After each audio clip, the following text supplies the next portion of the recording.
إن الحمد لله نحمده ونستعينه ونستغفره ونعوذ بالله من شرور أنفسنا ومن سيئات أعمالنا. من يهده الله فلا مضل له ومن يضلل فلا هادي له، واشهد أن لا إله إلا الله وحده لا شريك له، واشهد أن محمدا عبده ورسوله. أما بعد، فأعوذ بالله من الشيطان الرجيم. بسم الله الرحمن الرحيم. يسألونك عن الأهلة قل هي مواقيت للناس والحج وليس البر بأن تأتوا البيوت من ظهورها ولكن البر من اتقى وأتوا البيوت من أبوابها واتقوا الله لعلكم تفلحون. در آیات قبلی الله تبارک و تعالی بعد از ذکر اموری که تعلق به روزه داشت، یک فرمان عمومی الله تبارک و تعالی در مورد منع از خوردن مالا به طریق باطل بود. این آیت خیلی وسیع آیت بود. همه راههای خوردن مال که در او سبب حرمت میشه و در اونجا سبب فریب دادن مسلمان میشه، کلش حرام قرار داده شده. از او خاطر جامع آیت است، به این خاطر که مال کسی را به طریق فریبکاری کسی نخوره، همچنان به دروغ، به قسم خوردن، به دعوه های ناحق. حتی او تصوری که مردم داشتن که اگر ما سر یک معامله دعوی داشته باشم و قاضی فیصله برای ما بکنه شاید برایم حلال شوه، الله او تصورم دور کرد و گفت که توسط فیصله قاضی مال حلال شده نمیتونه. مالی که حرام است ولو که قاضی در مورد تو فیصله بکنه. چرا؟ قاضی ظاهر حال میبینه بعضی مردم در حجت و در استدلال خیلی قوی می باشه، اگرچه حجت و استدلال تقاضای زیر داره که در حقش فیصله شوه، مال ازو شوه، لیکن در اصل واقعیت او مال برای ازو حلال نیسته، چون که حقیقتا مال از کسی دیگه است. در اینجا الله تبارک و تعالی بیان یک امر دیگر میکنه که رد بالای رسم جاهلیت است. در بعضی مردم خرافات وجود می داشته باشه نظر به پندارهای خودشان و خیلی زیاد پابند امر می باشه. الله تبارک و تعالی رد میکنه بالای او مسائلی که خود ساخته مردم است. به نام اوهام پرستی یاد میشه. در زمان جاهلیت کسانی که می آمدن حج میکردن، پس در خانه خود که می رفتن از راه دروازه نمی رفتن، از راه کلکین می رفتن. یک موضوعی بود و این را یک عمل خوب می پنداشتن، در حالی که سند و دلیل برای او عمل وجود نداشت. چی که انسان در خانه داخل شوه از کلکین بره؟ چرا؟ دروازه که برای داخل شدن خانه جور شده، ساخته شده، چرا از این نروه؟ البته یک پندار خود ساخته خودشان بود، در هیچ کدام امر شرعی مربوط نبوده، لیکن خودی از یا این عمل برای خود خیلی مزین میدانستند. شیطانی ترکارا را برش مزین میکرد. آلی همچو رسومات خرافی در بین مردم ما وجود داره، از خود چیزای را ساختن که مطابق اونمو عمل میکنن، حالان که او از نگاه شریعت کدام سند و دلیل نداره. به طور مثال میگم، مرده هرگاه که یک کمی گردنش نرم باشه، زنا در بین خود میگه خواهر گردنش خیلی نرم بود، یک مردی دیگر زود تیکده امرای خود کش میکنه. و در دیار ما و شما رواج است زمانی که روبا وقت میزنه در یک جانب، میگه مرده در دیگر جانب میشه. حتی تا این اندازه که اگر ماکیان آزان بده مردم دستی او را علال میکنه، سرش میبره، میگه چرا ماکیان آزان داده، در حالی که او ملک دیده. در این موقع آدم باید سوال رحمت بکنه، از الله دعا بخواه. لیکن اینی را میگه خرافات مردم، رسومات مردم. حتی ایتو رسوماتی است که مفضی به شرک میشه، نعوذ بالله. یعنی قطعا شرک آدم میگیره. یک بوته است به نام بادبرک یاد میکنه، در کوه‌ها پیدا میشه، کوچه اکثر در بازارها باز میفروشه. این دعا از او خیلی استفاده میکنه. او را مردم در خانه ها دود میکنه، او دود کردن از او را سبب ازی میدانه که جنیات و گپا کلش میروه. کلش گپای خرافی و غلط و نادرست است که از خود مردم جور کرده، هیچ کدام سند و واقعیتی نداره. یا ایسته که بعضی مردم اینطور فکر میکردن که هرگاه در حج میرفتن سر نمی پوشاندن، دیگه اینطور فکر میکردن که در زیر اتاقی که سقف داشته باشه هم زندگی نکنه.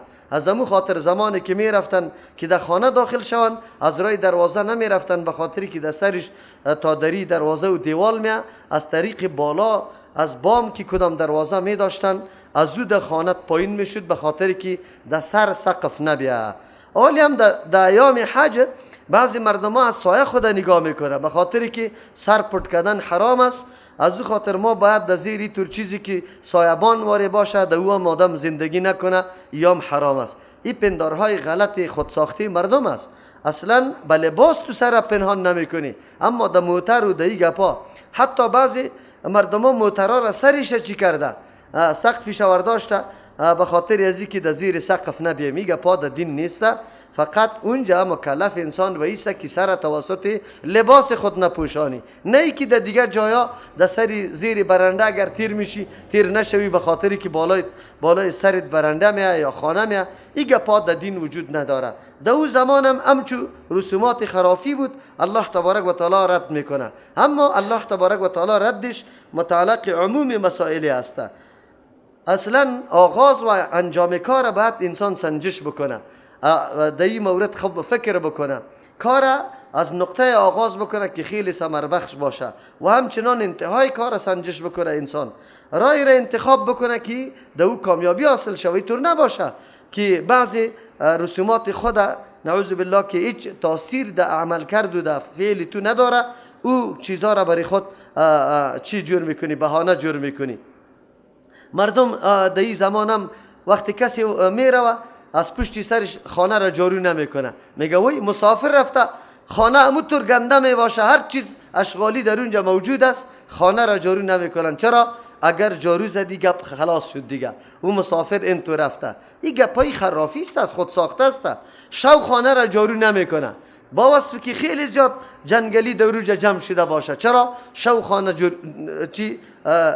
جارو کردن درست نیست.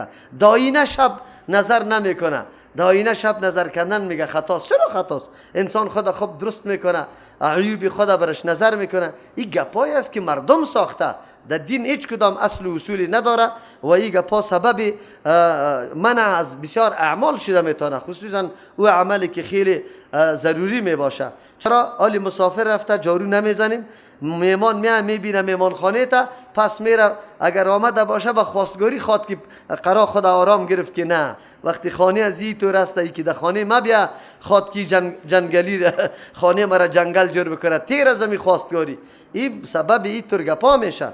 در اون زمان هم همچو حالتا بود، الله تبارک و تعالی منع کرد و این را میگه که درست نیست. یسالونک عن الاهله، اول سوال از تو میکنه در مورد ماها. در قرآن کریم 14 سوال شده، 8 سوال از این سوره بقره است و باقی سوالا که 6 سوال دیگه است ای در دیگه جاها آمده. بعضی مفسرین نوشته کرده که در کل قرآن کریم این 14 سوال صحابه کرام کرده، اما این گپ غلط است. چرا؟ به خاطری که صحابه کرام خیلی مردمای با ادب بودن، تلاش داشتن که از پیغمبر علیه السلام بسیار کم سوال بکنه، خصوصا از سوال 11 تا 14 این خوب شان صحابه کرام قطعا نمیزیبه. بله، قاعده است که سوال یکی از جمله راههای گشایش علوم است برای انسان. انسان باید تلاش بکنه. از همون خاطر از صحابه کرام بسیار سوالات کرده. قرآن کریم که کدام سوالات اینجا نقل کرده و کم نقل کرده، منظوری نیست که صحابه کم سوال کرده، صحابه بسیار سوالاتی کرده، خصوصا در مواقع ضرورت. حتی ادناترین امر، بسیار کوچکترین امر صحابه کرام از پیغمبر علیه السلام سوال کرده. چرا؟ الله بر ما میگه فاسالوا اهل الذکر ان کنتم لا تعلمون. در مواردی که انسان علم نداره، بهترین راه حل مشکلت سوال است. از همون خاطر است که سوال سبب انکشاف اذهان یک جماعت هم میشه. یک موضوع در یک مجلس سوال میشه، کل مردم از او استفاده میکنه. بله، اکثر چون صحابه کرام حالات پیغمبر علیه السلام مشاهده میکردن، مصروفیت پیغمبر به چشم سر میدیدن، از او خاطر بسیار تلاش داشتن که پیغمبر علیه السلام در سوالایی که مفهوم و معنا نداشته باشه در او مبتلا نسازه. از همون خاطر است که در دین سوال بیجا نادرست است. ما بار باری گپا را یاد میکنیم، یک تعداد برادرای و خواهرها همین سوالا را میکنه، سوالایی که هیچ مفهومی نداره، مطلبی نداره، مسائل ایمانی ما به او مربوط نیست. مادر موسی علیه السلام چی نام داره و نکای آدم علیه السلام کی بسته کرده و قربانی چی را حابیل و قابیل کی خورده، این مسائلی است که هیچ ضرورتی نیست بایی. و چقدر عمر داشت فلان و دخترش چی نام داشت و چقدر اولاد داشت، این سوالاتی است که قطعا مفید نیست. و خصوصا کسایی که مصروفیت زیاد داره، همچون سوالا باعث ضیاع وقت میشه. وقت خیلی قیمتی چیز است. صحابه میدانستند که پیغمبر علیه السلام هر لحظه زندگی چقدر قیمتی است، از همون خاطر سوالای بیجا نمیکردند. اما سوال در مورد آن چیزی که پیششان مغلق و پیچیده باقی مانده بود، صحابه از او اجتناب نکرده، از او آرام ننشسته. شما ببینید که حتی زنای صحابه کرام آنقدر مسائل پیچیده که مربوط زناست به پیش پیغمبر علیه السلام آمده، به خاطر از اینکه در دین معلومات کافی برشان حاصل شود، نشود که نعوذ بالله برشان کدام نقصان برسه. دمی تو رمضان مبارک گونه شخصی آمده و پیغمبر علیه السلام میگه ای پیغمبر، خودم هلاک کردم، اهل خودم هلاک کردم. چرا؟ مبتلا به همبستری با امرای زن خود شده بود. پیغمبر علیه السلام حکم شریعت برش شنواند، برش گفت که برو دیگه غلام آزاد که. گفت یا رسول الله هیچ چیزیم در خانه وجود نداره. بعد از او گفت خیر 2 ماه پی در پی روزه بگی. گفت یا رسول الله از همین وجه که توانمندی نداشتم من مبتلا به این کار شدم. بعد از او گفت خیر 60 مسکین طعام بده. گفت فقیرترین خانه دی دیار از مکه دیگه کس نیست. بعد از او چیزی خرمایی که در پیش پیغمبر آمده بود امور برش داد، گفت امیر است، بر از او داد، او صدقه کرد. ببینید صحابه یک معامله را، حتی معامله خیلی که نمیخواست که در مجلس افشا شود، اما معامله را به پیغمبر صلی الله علیه وسلم در میان گذاشته، سوال کرده. از او خاطر سوال یکی از جمله دروازه های انکشاف ذهن انسانی است. بر انسان معلومات کافی در اون موردی که خود نیاز داری در اون مورد حاصل میشه. الله ما را مامور ساخته، اما سوال موقعی کار داره، سوال بی جای نباشه. وقتی یک کسی را ما بسیار مصروف به چیزی دیگری نسازیم، این مسئله خیلی مهم است. اینجا سوال شده، این سوال کننده کیست؟ شاید صحابه کرام باشه. و منظور صحابه کرام اینجا 2 مطلب است. یک مطلب است که از ماهیت ما سوال کنه که همین ما چرا کم و زیاد میشه و ما چه قسم چیزی هسته، از چی ساخته شده. این سوال یقینا بیجاسته. ما را دما چی که از چی ساخته شده؟ نه، صحابه کرام اینطور سوال نمیکنه. قول راجح از مفسرین دیگه است که نه، اینجا سوال از حکمت کم شدن و زیاد شدن است، که چطور ما آفتاب و ما اردویش یک نوع سیاره است که در این فضا الله او را مقرر کرده، طلوع میکنه، غروب میکنه، به یک نظم و نظام خاصی همینطور روان میباشه. چی فرقی است در بین آفتاب و مهتاب؟ که آفتاب همون قسمی که از اول ابتداست تا حالی را به مو سیستم میباشه منظم، اما ما کمی و زیادی را دو دیده میشه. اول شروع میشه به مثل 10 سواره، بعد از او کلان شده گرد میشه تا 15، یعنی مدور میشه، پس از او باز شروع میکنه به کمی. از او خاطر اینجا سوال از حکمت است. الله تبارک و تعالی مطابق همین سوال جواب میگه.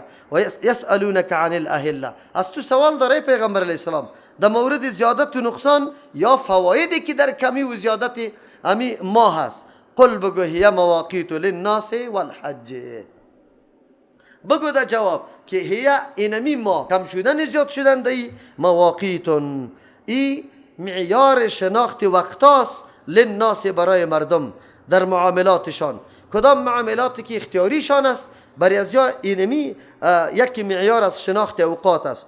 شما را ماها را توسط ازی تعیین میکنه. چقدر احکام اسلامی وابسته به این گپا است. ببینید ماه مبارک رمضان ما میگیریم، از همین کم شدن زیاد شدن ما برای ما واضح میشه که فلانی ما در حالت ختم شدن است و ماه جدید عالی از طرف مغرب دیده میشه.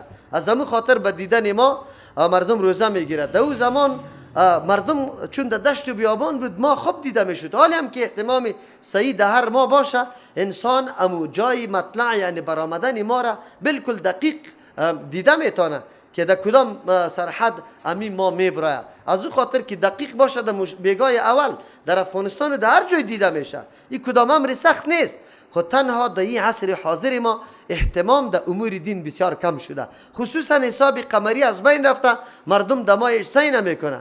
وگرنه در روز حساب شمسی وجود نداشت. چرا؟ حساب شمسی تنها مردمایی که خیلی زیرک و دقیق بودن برای از او میاثر میشد. هم مردم نمیفهمید. احکام اسلامی به این طور امور تعلق داره که خیلی مشاهده شوه و هر کس سرش بفهمه. از همون خاطر است ماه یکی از جمله اولاتی است که توسط از او انسان شناخته میتونه تعداد روزا را، ماها را، هفته ها را، اینمی قسم اوقات روزگار و زندگی خوده. و همچنان الله دی بسیار مسائل دین متعلق ساخته. زن عدت خود دینمی شمار میکنه که چقدر است. یک زن شوهرش وفات میکنه عدتش دینمی است. ما و شما معاملات میکنیم، اجاره، بیع، قرض میدیم تا یک تاریخ توسط از این معلوم میشه. بالخصوص مسئله حج تعلق به اینمی ما داره. از او خاطر الله پس از او گفت که والحج، یعنی شما دو قسم امور توسط این ما معلوم کرده میتونه. یکی امور اختیاری را که شما اجاره میکنه، قرض میده، تاریخ مقرر میکنه، این امور اختیاری است. یکی غیر اختیاری است. حالی یک انسان میگه ما چیست یا رمضان است، من رمضان در این ماها نمیگیرم، چرا این گرمی زیاد بیبی، این روزام خیلی زیاد دراز است. از او خاطر زمستان که آمد خیلی کوتاه دمونجا من روزه را میگیرم. یا یک کسی بگه که من در این روزا در حج نمیرم، عربستان بسیار سخت گرمی است، او چند روز مراسم حج که آدم انجام میده بسیار مشکل تمام میشه. نه فقط در زمستان حج میکنیم خیر و خلاص. این امور اختیاری نیست، غیر اختیاری است. الله در اینمی مواقعی را مقرر کرده، ولو در تابستان میایه یا زمستان میایه تو مکلف هستی امیر انجام بدی. و امتحان الله تبارک و تعالی هم دایی میشه که گاهی در حالت آسانی بیایه و گاهی در حالت سختی بیایه. در حالت آسانی خود هر کس لاف میزنه، هر کس سینه خدا میزنه من مؤمن واقعی استم. معلوم شود که کی در حالت سختی، کی در حالتی که خیلی فشار سرت میاد، تو پابند دین الله تبارک و تعالی استی. و همین مقصد امتحان الله است که یک مؤمن یقینا ایمانش معلوم شود که مؤمن اموتور زبانی است، سمبولیک است، اموتور به مردم خدا نشان میده، یا یقینا مؤمن است، ای واقعا تسلیم به الله تبارک و تعالی است. الله ای حکمت بر ما بیان کرد. بعد از میگه ولیس البر بان تأتوا البیوت. کدام مفسرینی که میگه اینجا سوال از اصل ماهیت ما بود که ما از چی چیز ساخته شده و چرا زیاد و کم میشه. از او خاطر میگه پشت سرش الله میگه که وأتوا البیوت من ابوابها. سوال از را بکنه. انسان وقتی سوال میکنه سنجش بکنه که سوال ما چقدر منفعتی داره، که آیا ما از این نفر سوال میکنم جواب برام میگه از این چی فایده ای من میگیرم. از همون خاطر اگر تو سوال بی مورد میکنی مثلی که در خانه داخل میشی لیکن از راه کلکین. اگر از کسی از راه کلکین داخل شوه قابل احترام نیست، بلکه مردم او را به تفنگ میزنه. چرا؟ دزد معرفی میشه، تو برش به عزت معلوم میشی. تو اگر واقعا دوست باشی و قابل احترام باشی، ما پیشی تو از راه دروازه می در دروازه تق تق اجازه میگیری، بعد از او داخل میشی. این حال فرق میشه که یک انسانی که از کلکین میاد میفهمی او را مردم میزنه دزد گفته. از او خاطر اشاره به ایسته که اگر سوال بی مورد میشه بیجا میشه قابل جواب نیست. چرا؟ به خاطر از این تو را اصلا هیچ احترام نکرده، هیچ عزت برات نداده. تو را اگر عالم میدانه بعد سوال بکنه که مربوط دینش باشه، فایده برای از او داشته باشه. وقتی سوال میکنه که او قطعا فایده نداره، در حقیقت تو را توهین و تحقیر میکنه. اوی واقعیت است. واقعا بعضی اوقات انسان خیلی مصروف میباشه. یقین بکنه که ما اگر کلی تلفن‌ها را جواب بگم، اگر موقع نان خوردن هم برام میسر شد، نمیشه برای ما میسر. چرا؟ مصروف میشیم. لیکن الله تبارک و تعالی ادب بر انسان نشان میده. سعی کو از روی دروازه داخل شوی در خانه. در دروازه که آدم داخل میشه در خانه اجازه میگیره. ببینید ادب چقدر خوب چیز است. یعنی یک سوال وقتی قابل جواب است که از راه درست سوال شده باشه، به اجازه باشه و بعد از او منفعت داشته باشه، یقینا لا اقل تاثیر یا فایدهش برای همون سوال کننده باشه. از همون خاطر است سوالا را تقسیم کرده. یکی سوالای تعنتی است. سوالای تعنتی سری پیغمبر اسلام خیلی زیاد کفار میکرد که پیغمبر در تکلیف منداخت. یعنی اینطور سوال بکو که او در تکلیف واقع شوه، حال دیگه جستجو بکنه، کل عمر خود ضایع به این نمی گپ بکنه. یا سوالایی هست که به مورد میباشه. الله از اینطور سوالا منع میکنه. میگه این به خاطر عزیز که الله گفت وأتوا البیوت من ابوابها. سوال به مورد نکنه، در خانه ها داخل از راه دروازه ها شوی. از راه دروازه سوالی باشه که مناسب باشه. اما کسانی که میگن نه او سوال در مورد حکمت کم شدن و زیاد شدن بود، سوال بجا بود او جوابم بجا الله تبارک و تعالی بیان کرد. اینجا امو رسم جاهلیت دیگری که یاداشتن او را الله رد میکنه که شما در ایام حج زمانی که پس در خانه ها می روی، شما از خود حال پندارها نداشته باشه. دین که کدام چیزی براتان مقرر کرده امو را باید انجام بدیم. ما از خود پندار نداشته باشیم که باید اینی پندار باید حتمی عملی شود. یکی از پندارهایشانی بود که وقتی می رفتن پس در قریه خود از راه دروازه داخل نمیشد، از راه کلکین می رفت. یعنی یک نوع تمیز و یک نوع تفکیک برای خود قائل می شدن. الله رحم بکنه. امروز حاجی امام همین قسم تمیز به خود قائل میشن. یک عبادت الله را انجام داده، بجای از اینکه گریه کنه، زاری کنه، پس بیا فلسفه حج به اهل خود بیان کنه یا یک سلسله امتیازات و هیاهوی و کشمکش شروع کرده می باشه. شما باور به الله بکنید اگر دیگه هیچ امری غلط در آمدن حاجی نباشه، تنها مردمی که در عیدگاه برای پذیرایش میره و نماز پیشین و شام و خفتنشان قضا میشه در اونجا، چرا که اونجا خو در عیدگاه به می کلانترین مسجد هم جای وضو وجود نداره. ما خودم اونجا را دیدم، شام قطما بسیار مردم نماز خواندیم، بسیار مردم استاد شد، در حالی که به هزارها نفر دیگه همونجا محترا گلپوش استاده در دستشان گلا انتظار حاجی را میکشید، الله اکبر نماز نمیخوان. یقین به الله بکنه اگر هیچ حج آدم نکنه خو یک نماز کسی در مورد تو قضا نشوه، امی بهتر است. من خو میگم که هیچ حج نکو خو نماز کسی در مورد تو قضا نشوه، امی بری تو بهتر است. ولی ببینیم به هزارها نفر صرف به خاطر پذیرایی تو اونجا آمده نمازش قضا میشه، بازور یا میخونه یا نمیخونه. بس چقدر امر بزرگ و مفسده بزرگ است. اگر کسی درک بکنه یکی ازدحام جور میکنه، یکی راه بند میشه، یکی افتخارات و نعوذ بالله کبر و غروری گپا را پیش میگیره، این خو یک امر بسیار بس بزرگ است. نکنه عبادات الله را تبدیل به این نعوذ بالله فخر فروشی و به این کلان فروشی نکنه که پشت ما اینی قدر موتر آمده بود، اینی قدر نفر آمده بود، آلی فلانی حاجی اینی قدر موتر پشتش رفته بود. یقین به الله بکنه که در روز قیامت امی گپ است که اونجا الله میگه به حاجی میگه، به سخی میگه، به مجاهد میگه، به عالم میگه علم برای چی آموختی، جهاد برای چی کردی، حج برای چی کردی، سخاوت برای چی کردی، یا هر کدام میگه امو غرض درستی خدا بیان میکنه. خو الله برش میگه کذبت، دروغ گفتی، تو دروغ گفتی. نه، منظوری تو رضای الله تبارک و تعالی نبود، منظوری تو از حجی بود که مردم برات حاجی بگوید، دستی تبوسه کنه و نمو قسم الله او عملش رد میکنه. امروز که ما میبینیم یقین به الله بکنه در 100 حاجی یک حاجی هم میتور پیدا شود که واقعا منظورش خودفروشی نباشه، منظورش کلان فروشی نباشه، افتخار فروشی نباشه، خودنمایی نباشه، خالص به خاطر رضای الله. هیچ کس نمیشناسه شده کوچه میره حج میکنه پس میاد، هیچ گپی نیسته، خلاص هیچ گپ نیسته، نه مصارف است، نه تکلیف است، نه رنج است، نه نعوذ بالله گبی کدام تمام مال و منال تموتر ده هوا رفتن است، نه این قدر روزا از کار و زندگی ماندن است. هیچ گپی نیست مثل عبادت های دیگه. ولی امروز ما از این عبادت الله چی جور کردیم؟ این کدام دین است؟ در کدام جا است؟ قرآن بر ما میگه وقت البیوت من ابوابها، در دروازه ها، در خانه ها از راه دروازه بیای، آن چیزی که مناسب حال توست. تو چقدر قوت داری؟ اولادت گوشت پیدا نکرده در یک ماه، اولادت زنت قطی تو جنگ داره، یک جور کالا برش جور نکدی برای عید، اما برای فخر فروشی باز دیگه دیگار بار کن، مردم کارتا روان کن که حاجی صاحب ختم داره. چرا این کارا میکنی؟ آیا الله نمیبینه؟ روزگار دائمی نمیبینه؟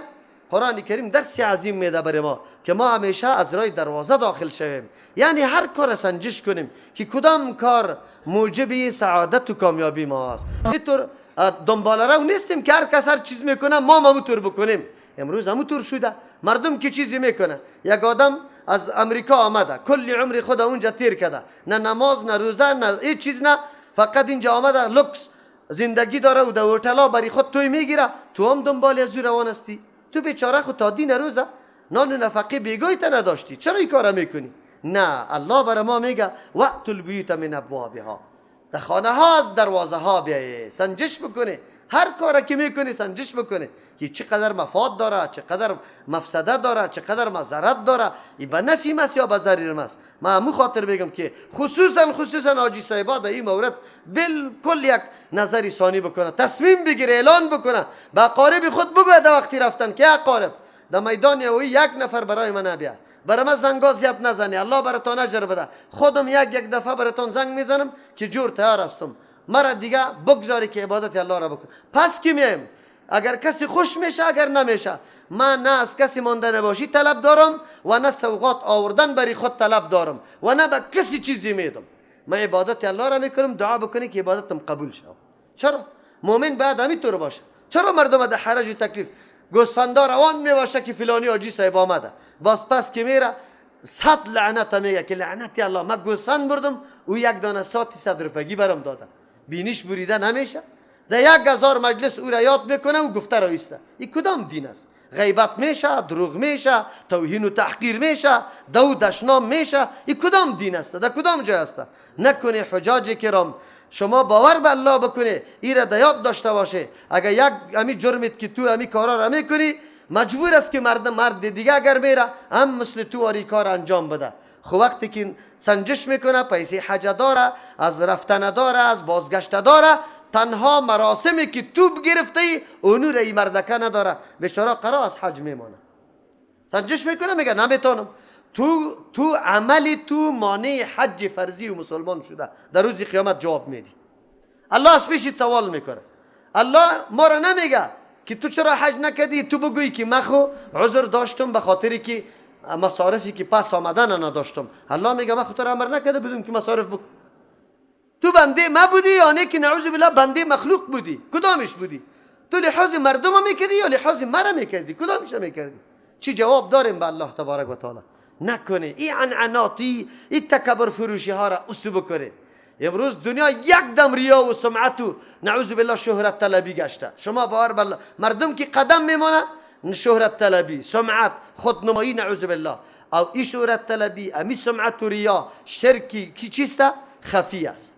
اما کمالی ای عمل مکمل از بین میبره، اینی قدر ثواب برات نیست. در حالی که حج اونجاست که اگر تو اونجا بری پشت سر اون آیات ها میآید و هیچ عمل منافی حج انجام ندی مثل که از مادر تولد شده باشی، اینطور عمل است. لیکن میگیره مردم ما کلش در باط میکنه، هیچ نمیفهمه. قرآن بر ما میگه واتوا البیوت من ابوابها واتقوا الله، بترسی از الله تبارک و تعالی. الله اکبر، چی یک فرمانی بزرگ است. در هر معامله الله میگه از الله بترسی. بس از الله که ترسیدی از مخلوق نمیترسی. بگو یا مردم حج رفت یک نانم به کس داده نتونستم، عاجز هستم نمیتونم.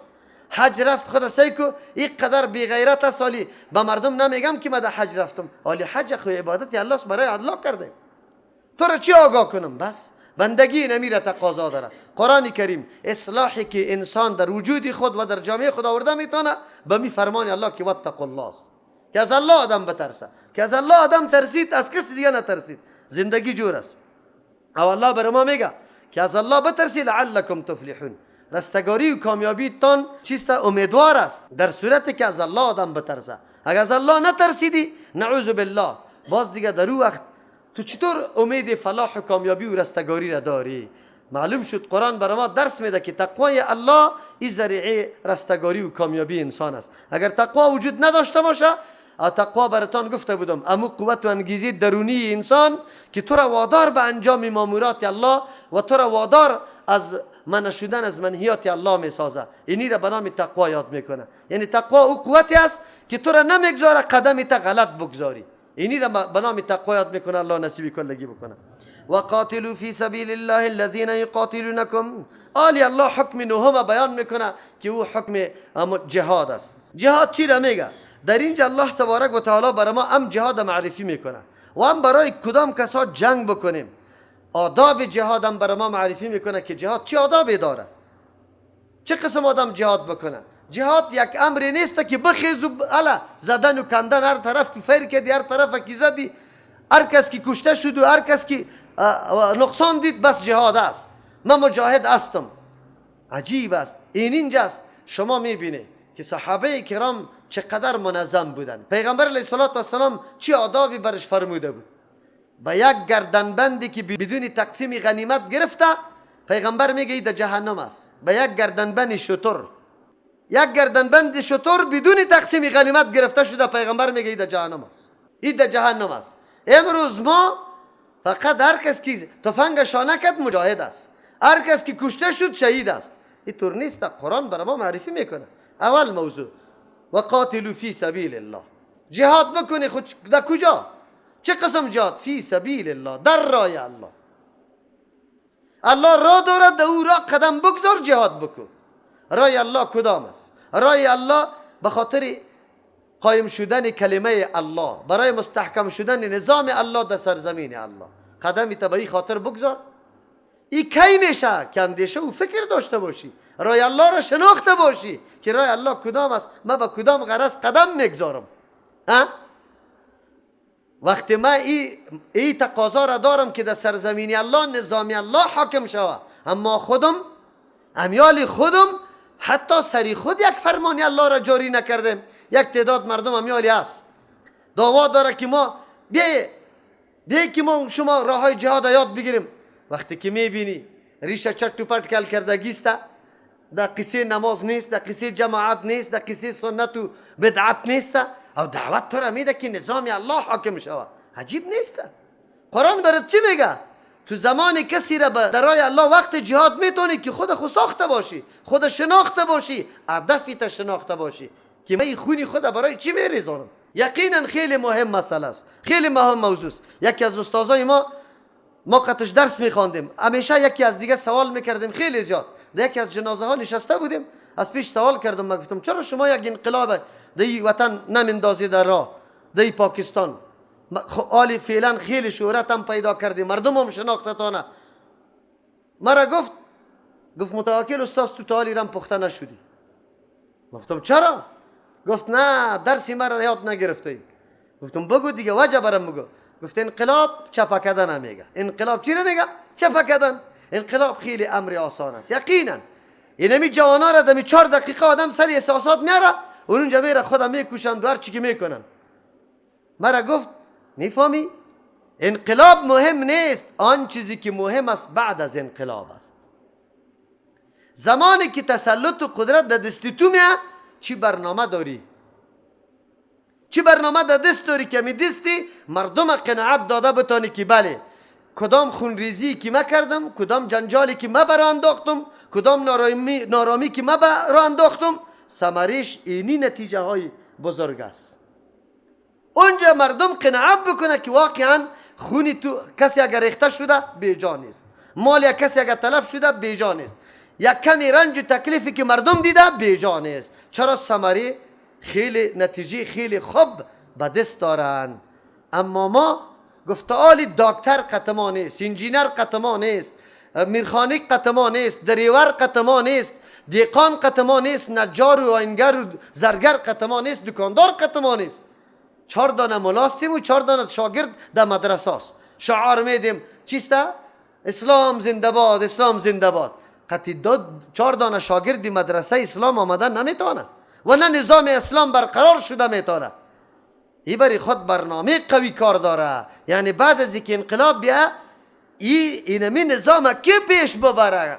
مردمای مخلص کار داره، نجار در نجاری خود به اخلاص کار بکنه که یقینا مامور در ماموری خود، انجینر در انجینری خود، دکتر در دکتری خود، رئیس در ریاست خود، هر کس در این نظام مخلص باشه، حرکت بکنه، تلاش بکنه. کمونستا چقدر وقت در بر گرفته بود که یا تربیه شدن و چقدر در این رای باطل خود وفادار بودن، خیانت میکردن در مسئله حزبی خود. کلا قطعا پابند همون تعهدات کمونستی خود بودن. چرا؟ قبلا امی گپ تربیه شده بودن، از همون خاطر تلاششان به می خاطر بود. اما مسلمان ها احساساتی است، های هوی های هوی های هوی، آخرش هم هیچ چیز نمیشه، های هوی نمیشه. اینجا باید مردم ساخته شوه، مردم دیده شوه که یقینا مردم آماده پذیرش این نظام است یا نیست. میفهمن؟ چی باید بکنیم؟ دوران طالب آمد، در مکتبا لنگی سیاه بسته شد. چی امری فرض و ضروری بود که لنگی؟ این کل شعار و علامه اسلام تنها یک لنگی بود. کتابای منطقی مدرسه در صنف 6 و 7 داخل شد. ما میره گفتم، در مو وقت گفته بودم، ما گفتم الله خیر کنه، روز فرا برسه که لنگی در چا انداخته شوه، مردم بگویه که من لنگی نداشتم. اما طور حال آمد یا نه؟ چقدر توهین و تحقیر لنگی شد، گرفتن در کجا رساندن. یک موقع ما گفتم، تقاضا کردم از وزارت معارف امو دوران، ما خودم مدرسه داشتم الحمدلله، طور مدرسه که شاید در افغانستان در سطح افغانستان طور مدرسه نمی بود. من شاگردی من یک شاگردم هم تکبیر الله از پیشش قضا نمیشد، تکبیر الله از پیش رفته نمیتونست. یک شاگردم هم الحمدلله از اون زمان بسیار شاگردا موجود است.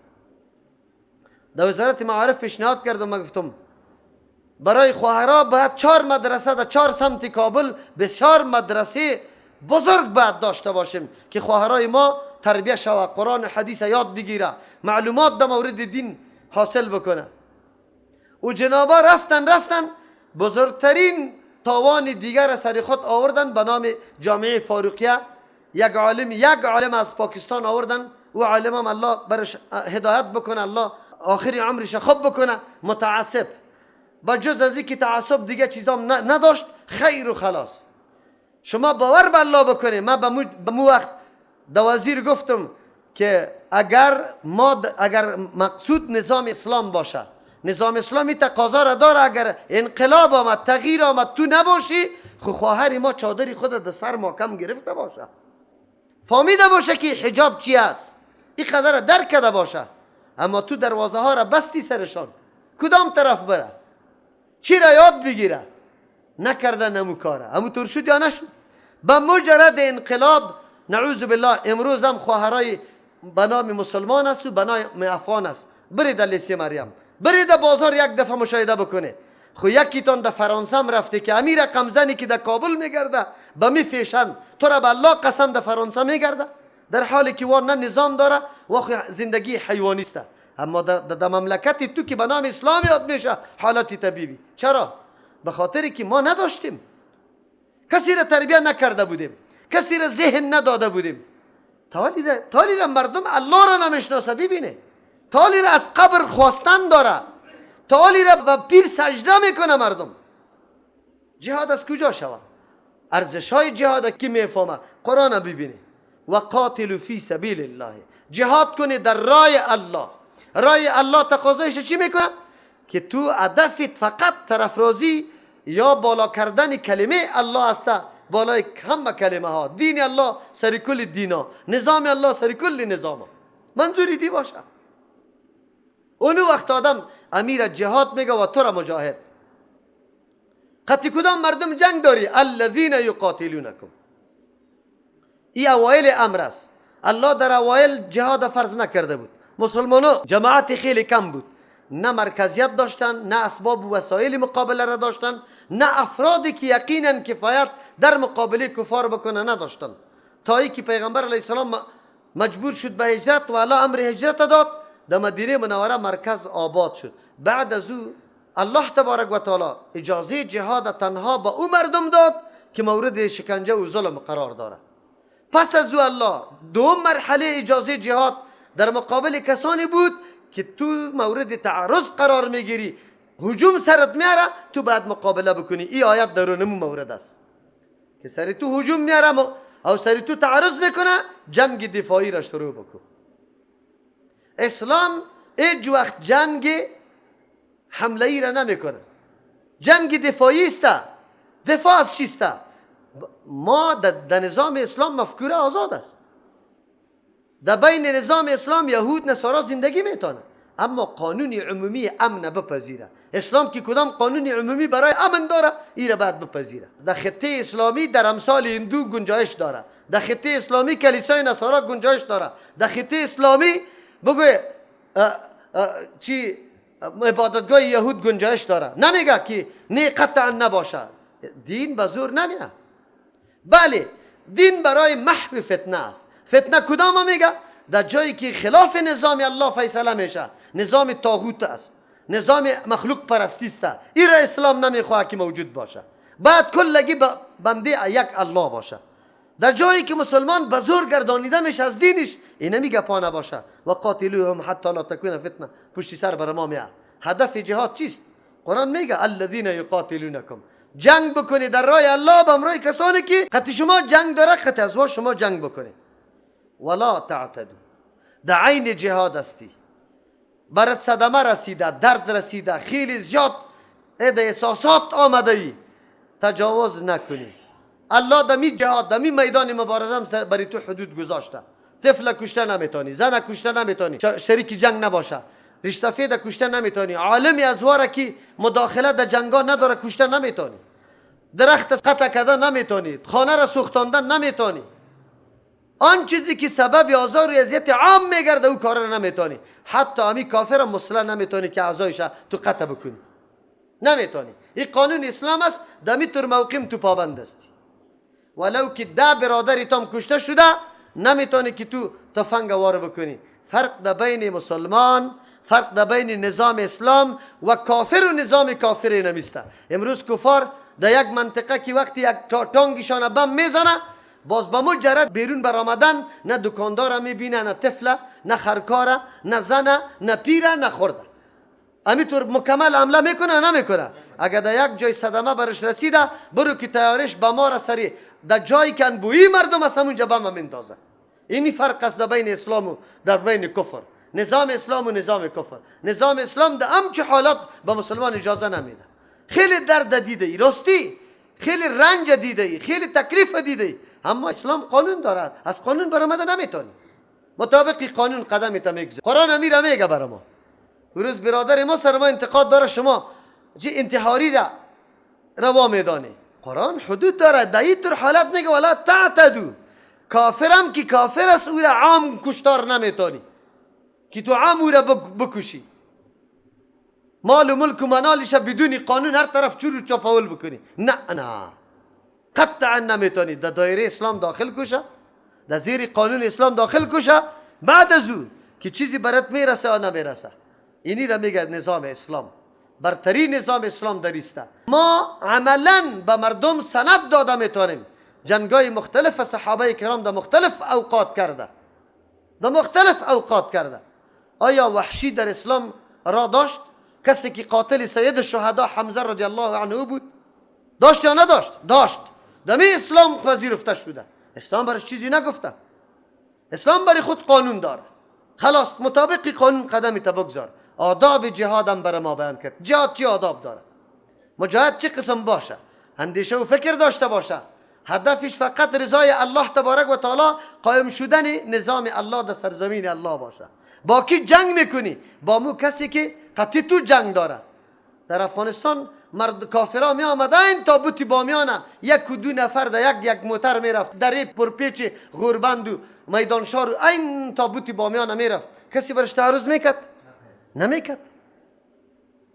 قطعا نمیکرد. بله کافری که تو خانه خود اعلا کرده ای، وطن خود اعلا کرده ای، تو میای قطمه در اینجا مبارزه داری، مقابله داری، ما را دو شق کرده ای، ما را تو انداخته ای، تا دین روز تو سلام دادی او را بزن، امروز مرا تروریست میگی، امروز مرا تفنگ سالار مینامی، تا دین روز در پشت سر مجاهد قهرمان میگفتی به خاطری که نیروی بزرگی روس در مقابلت بود و او لیاقت داشت که او بعد از بین بره حریفی کاملت بود. هنوز استنگرم تو برام میدادی. امروز چرا مالی تفنگ سالار شدیم؟ امروز چرا القاعده شدیم؟ امروز چرا دهشتگرد و تروریست شدیم؟ ما خو افغانیستم، در امریکا هیچ رفته نمیتونم، با پاسپورت رفته نمیتونم. ما چی گناه کرده؟ در اینجا چرا جنگ است؟ در وطن ما چرا جنگ است؟ اگر تو میگی القاعده خودت شناسایی که قطعی تو وسایلی هست که حتی دو نفر در اتاق شناخته میتونی که کدامش است. نظر به تبلیغات دروغید. خیر دیگه چرا اینطور میکنی؟ اسلام برای خود نظام داره، پابند قانونی خود است، ولو که هر قدر مصیبت زده میشه. اما کفر برای خود قانون نداره. هنگامی که درد برش میرسه باز دیگه پروای هیچ کسی را نداره، فیر میکنه. الله چی میگه؟ ان الله لا يحب المعتدین. الله دوست نداره کسایی که تجاوز میکنه. قانون شریعت نظر نمیگیره، تجاوز میکنه، الله دوست نداره. ولو که تو برای دین الله برآمده ای، لیکن تو از حدود الله تجاوز میکنی، الله دوستت نداره. که دوستت نداره نصرتت هم نمیکنه. این را یادتان باشه. نصرت الله قطعی انسان وقتی میشه که تو پابندی اونمو احکامی که الله برات وضع کرده اونمو احکام باشی. اگر نباشی الله تبارک و تعالی هیچ دوست نداره. دوستی الله چی رقم است؟ الله دوستی میکنه برای امر انسان. چی رقم دوستی کیفیتش نمیدانه. همون رقم که لایقشان کیسته؟ الله تبارک و تعالی است. وقتلوهم حیث ثقفتموهم. بکشی کفاره که در صدد قتل شما برآمده، شما هم بکشیش. خو حیث ثقفتموهم، در هر جایی که یار شما پیدا میکنه. ثقفتموهم، ثقافت میگه یک چیز به زیرکی و هوشیاری درک کردن. حاصل کردن، این ثقافت میگه. ثقافت اسلامی چی را میگه؟ مفاهیم یا مسائل اسلام به بسیار زیرکی و هوشیاری در دست آوردن و فهمیدن، این ثقافت میگه. استاد ثقافت کسی باشه که او مکمل ریشه احکام اسلام فلسفهش معلوم کنه.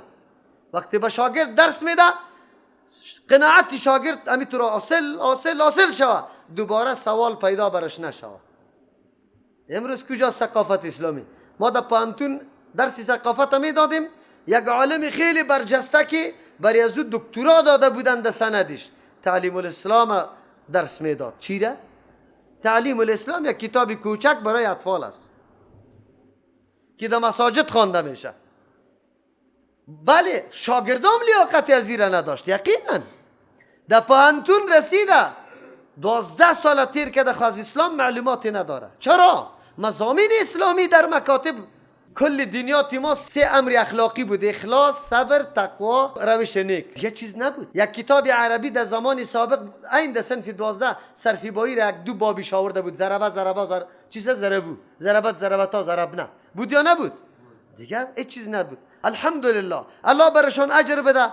نصاب جدیدی که تقریبا در مورد تعلیم و تربیه دینی، تفسیر و حدیث کدام کمیته ای را جور کرده، الله برش اجر بده. ما کاری خوبی هر کس خوب میگیم. کتابایی که فی الحال به نام نصاب تدوین شده قابل قدر است، اما این را کافی برای ملت مسلمان نمیدانیم. این را کافی نمیدانیم که تنها در صنف 9 و 10 و 11 باشه، اما در صنفای پایین نباشه، بلکه تمام مسائل اسلام از صنف اول در نظر گرفته شود تا که یک شاگرد ما صنف 12 ما که میبره مکمل در مورد اسلام معلومات کافی داشته باشه، بفهمه، اعتراض و انتقاد مردم جواب داده بتانه. اگر مردم میگه قاتل چرا قصاص میشه، جواب داشته باشه. مرد چرا 2 حصه میبره در میراث، جواب داشته باشه. پیغمبر چرا تعدد نکاح کرده، جواب داشته باشه. دوست چرا دستش قطع میشه، جواب داشته باشه. لیکن در زمان سابق آنقدر خیانت شده که کسانی که از پانتون فارغ میشد میرفت بورس برش می آمد در ممالک خارجی، پس آمدنش یک دم سوالا علیه مولا بود. دیگه چیز نداشت، هیچ کدام کمالات دیگر را کمایی نکرده بود. اینجا که پس می آمد سری مولا انتقاد میکرد. مولا صاحبم چی را خوانده بود؟ اما بزرگ مولا خلاصه را خوانده بود، دیگه چیز نه. که میگفت مولا صاحب چرا پیغمبر 9 زن نکاح کرده؟ او خو شهوت پرست نبود، دیگه اومد تا 4 زن اجازه میده و 9 زن نکاح میکنه. این بیچاره خو نخوانده بود، نه تفسیر دیده بود، نه حدیث دیده بود، نه معلومات دینی داشت. پوتی کرده در پدری و بچه میگه که بچه‌ت خو گمراه شده والا. خلاص پدر بیچاره دیگه مولا صاحب گفته، بس بچه را میگفت که برو تو رفتی گمراه شدی دیگه در خانه‌ام نبیا. او دیگه هم عقده گرفت، او دیگه هم رفت قطی کمونستا یک جای شد. گفت فهم از دست اینمی حالاتی ما بود. نکنه ارتقای علم دین فرض است، فرض. و عد لهم ما استطعت من قوة، یکی از جمله قوت های اینمی دانش و علم ماست. این فرض است سر ما. درس قرآن و حدیث سر ما فرض است که ما برش بشینیم یاد بگیریم. بچه دختر بدون اجازه پدر و مادر در درس قرآن و حدیث بالکل شریک شده میتونه. زن بدون اجازه شوهر بالکل شریک شده میتونه. چرا؟ از فرایض است. امروز باید لااقل دین خود حمایت داشته باشیم. هیچ چیز وجود نداشت، هیچ چیز. قرآن برای ما چی میگه؟ حتی در کشتن هم سقیف باشه، با بسیار مهارت و زیرکی کار کنه، همونطور سرسرته نه.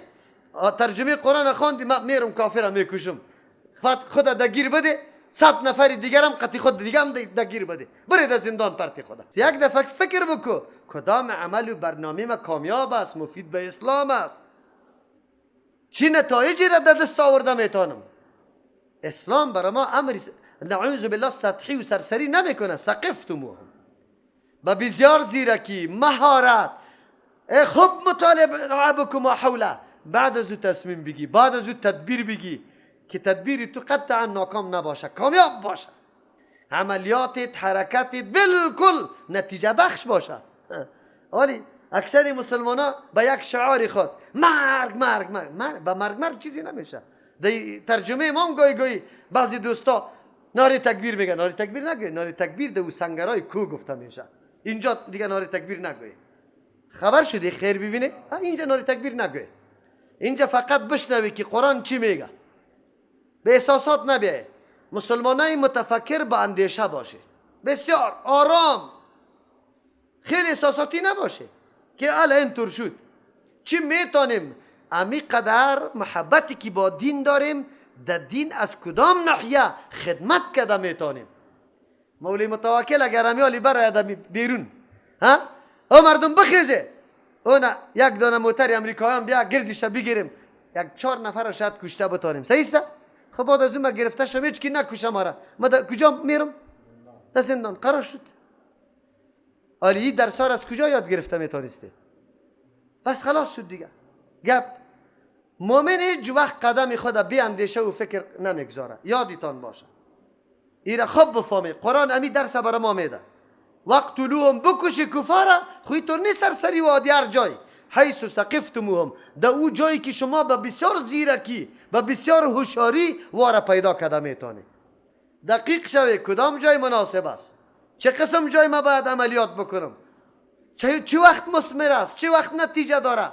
تا این تلاش هم باش که خدا نمیکشم خودمان باید نجات پیدا بکنم، دشمنم از بین ببرم. این خو نیست که خدا بکش، هر رقم که است. و اخرجوهم من حیث اخرجوکم، بکشیشه از او جایی که شما را کشیده، شما را مجبور به هجرت کرده. ایره الله تبارک و تعالی عوامل حرکت جهاد میگه. جهاد چرا شروع شود؟ جهاد چی انگیزه داره؟ جهاد به این تو را به دینت نمیمانه. قانونی که تو میخوای او را نمیخواه که در اینجا پیاده شود. تو را از خانه و ملکت مجبور ساخته برو حرکت کو، نباش. پیغمبر علیه السلام مجبور کرده بود صحابه را حتی حق زندگی در خانه خود نداشت. چی میگفت؟ میگفت لا اله الا الله. دیگه هیچ گپی نبود. لا اله الا الله، با لا اله الا الله تو را نمیمانه. الله برات میگه کی بکشه. این قوانین اسلام خود تقاضا میکرد که صحابه بسیار احتیاط میکردن، سخت احتیاط میکردن. از همون خاطر بعضی ماهای حرام بود، در او جنگ کردن نادرست بود. بعضی جاهای حرم است که در اونجا جنگ کردن نادرست است. از او خاطر صحابه کرام حیران بودن که آران اگر تعرض سر ما شوه در طور مقامات در حدیبیه آمدن به نیت عمره، کافرات داده میرو رفتن نمیمانیم تا نه.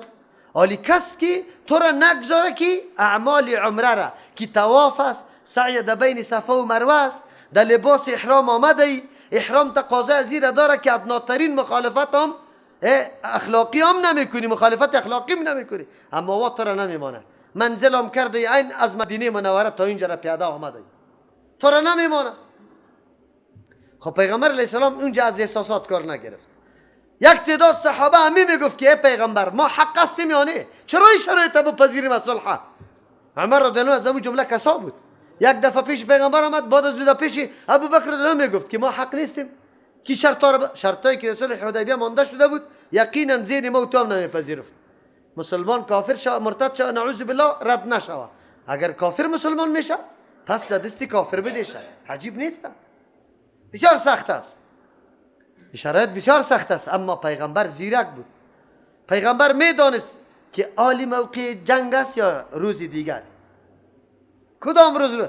عالی دمو فرصت میتونستن صحابه شهادت میخواستن یا مسافر بودن، در حالت احرام بودن، اسلحه زیاد نداشتن و این مردم منطقه محاصره میکرد، یکیشام زنده نمیرفت.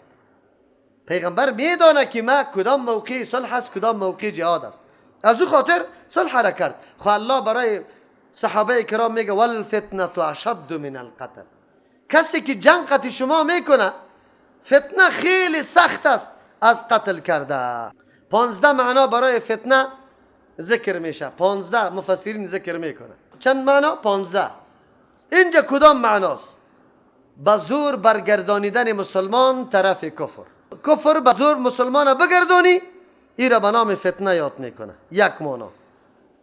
شرک مشرکین در سرزمین اسلام است و باز هم شرک میکنه، این را فتنه نامیده.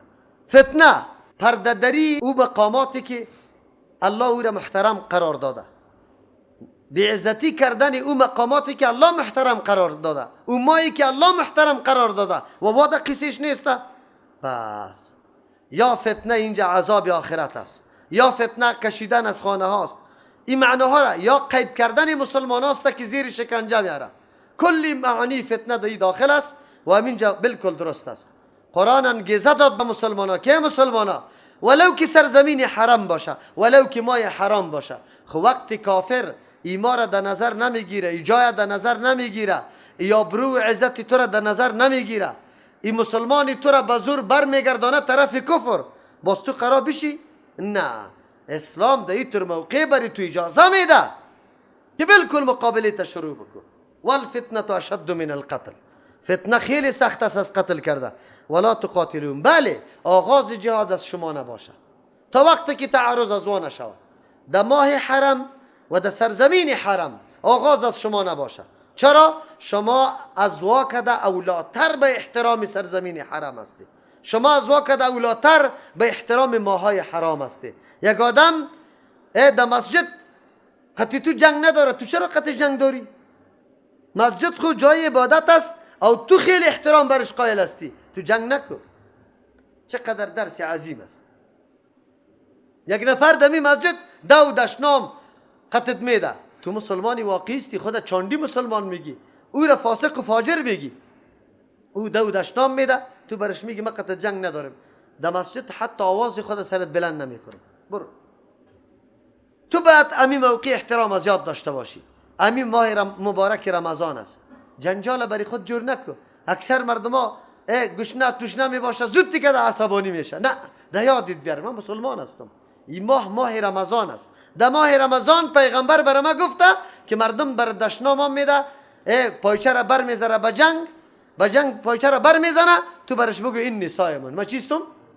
یعنی تو بگو اینی دی اخلاق اسلامی میگه. اونجا هم اخلاق مراعات بود. ولا تقاتلوهم عند المسجد الحرام، جنگ نکنی امرایشان در بنزد مسجد حرام. مراد از مسجد حرام کلی حرم است.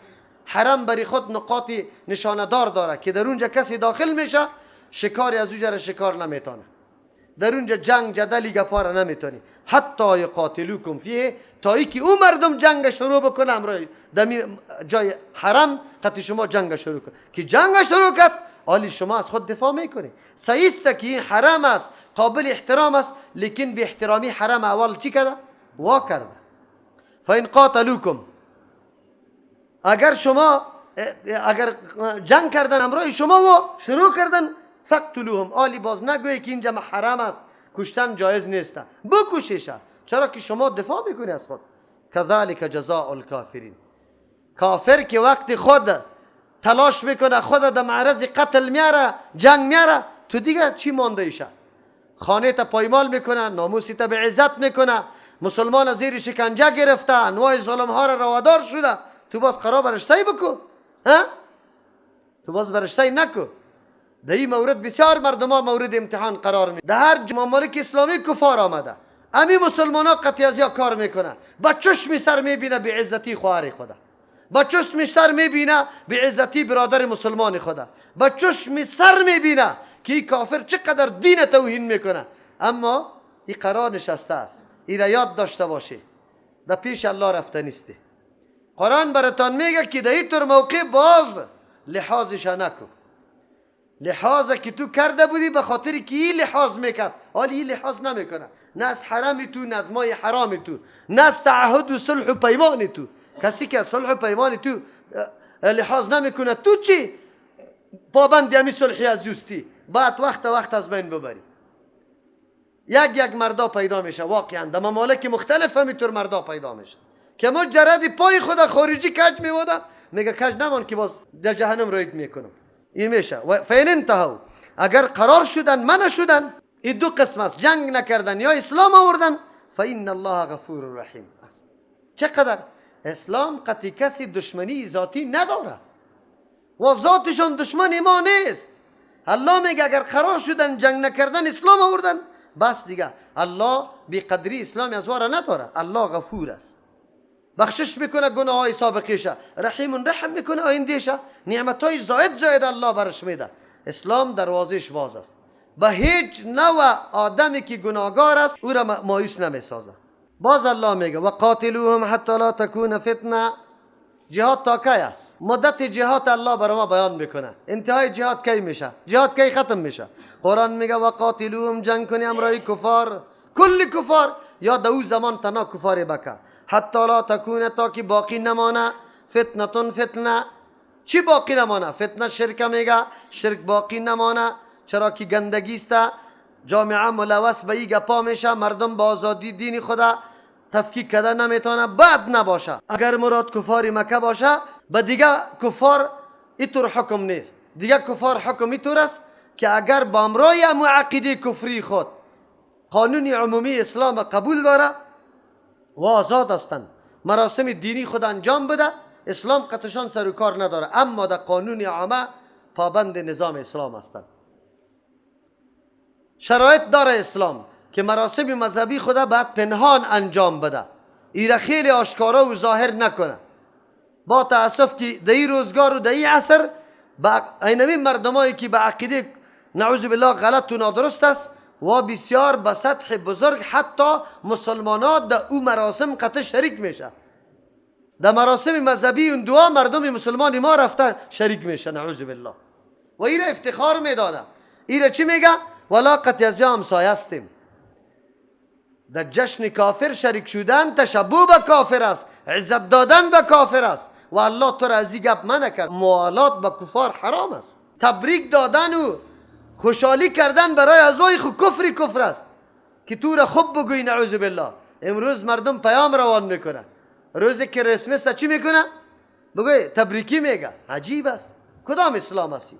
هر کسی کی باشه در دین برای کفار اینطور عزت داده نمیتونه. در مورد عام کفار بود. در مورد کفار مکه دو امر بود، یا اسلام بپذیره یا فقط قتل شود، جهاد بکنن، خلاص قتل جهاد شود، دیگر راه نداره. چرا؟ این مرکز اساسی اسلام است، در اینجا هیچ نوع شرک باید باقی نمونه. این مرکز اسلام است، در مرکز اسلام کفار باید دیده نشود. مردم خوب بدانه که اینمی مرکز اسلام است، این نظام اسلام است. حالی در حرم مردم میبینه، میبینه که واقعا اسلام چی را میگه و اسلام کدام دین است، کدام نظام است. اگر عام کفار باشه برای ما جهاد انتهایش الله اعلان میکنه و قاتلهم، جهاد کنه امرای کفار حتی لا تکونه، تا ای که باقی نمانه فتنه شرک، آلودگی که مردم نعوذ بالله نظام الله را نمیپذیره، به مخلوق پرستی را میکنه. فتنه اینطور حالات باقی نمانه که مسلمان ها زیر فشار کافر باشه، با زور وارد دور داده طرف کفر میکنه و یکون الدین لله، غلبی دین بالای تمام ادیان برای الله باشه. تا همون وقت تو مسلمان باید آرام ننشینی. امروز مسلمان ها کلش زیر فشار است، در هر جای شکنجه میشه. زندانای تعذیبی برای مسلمان ها در هر مملکت اعلان شده که در کل بشریت نظیر نداره. حتی حقوق انسانی پایمال میشه. انسان ها را من حیث چارپای نعوذ بالله در قفصا نگاه میکنه. وقتش آن معامله میشه که قطعا انسانیت و وجدان قبول نداره. بازیا میخیزن میگه نقض حقوق بشره. آن جنایاتی که مردم میکنه به ما و شما خو معلوم نمیشه. کی او را فیلم گیری کرده؟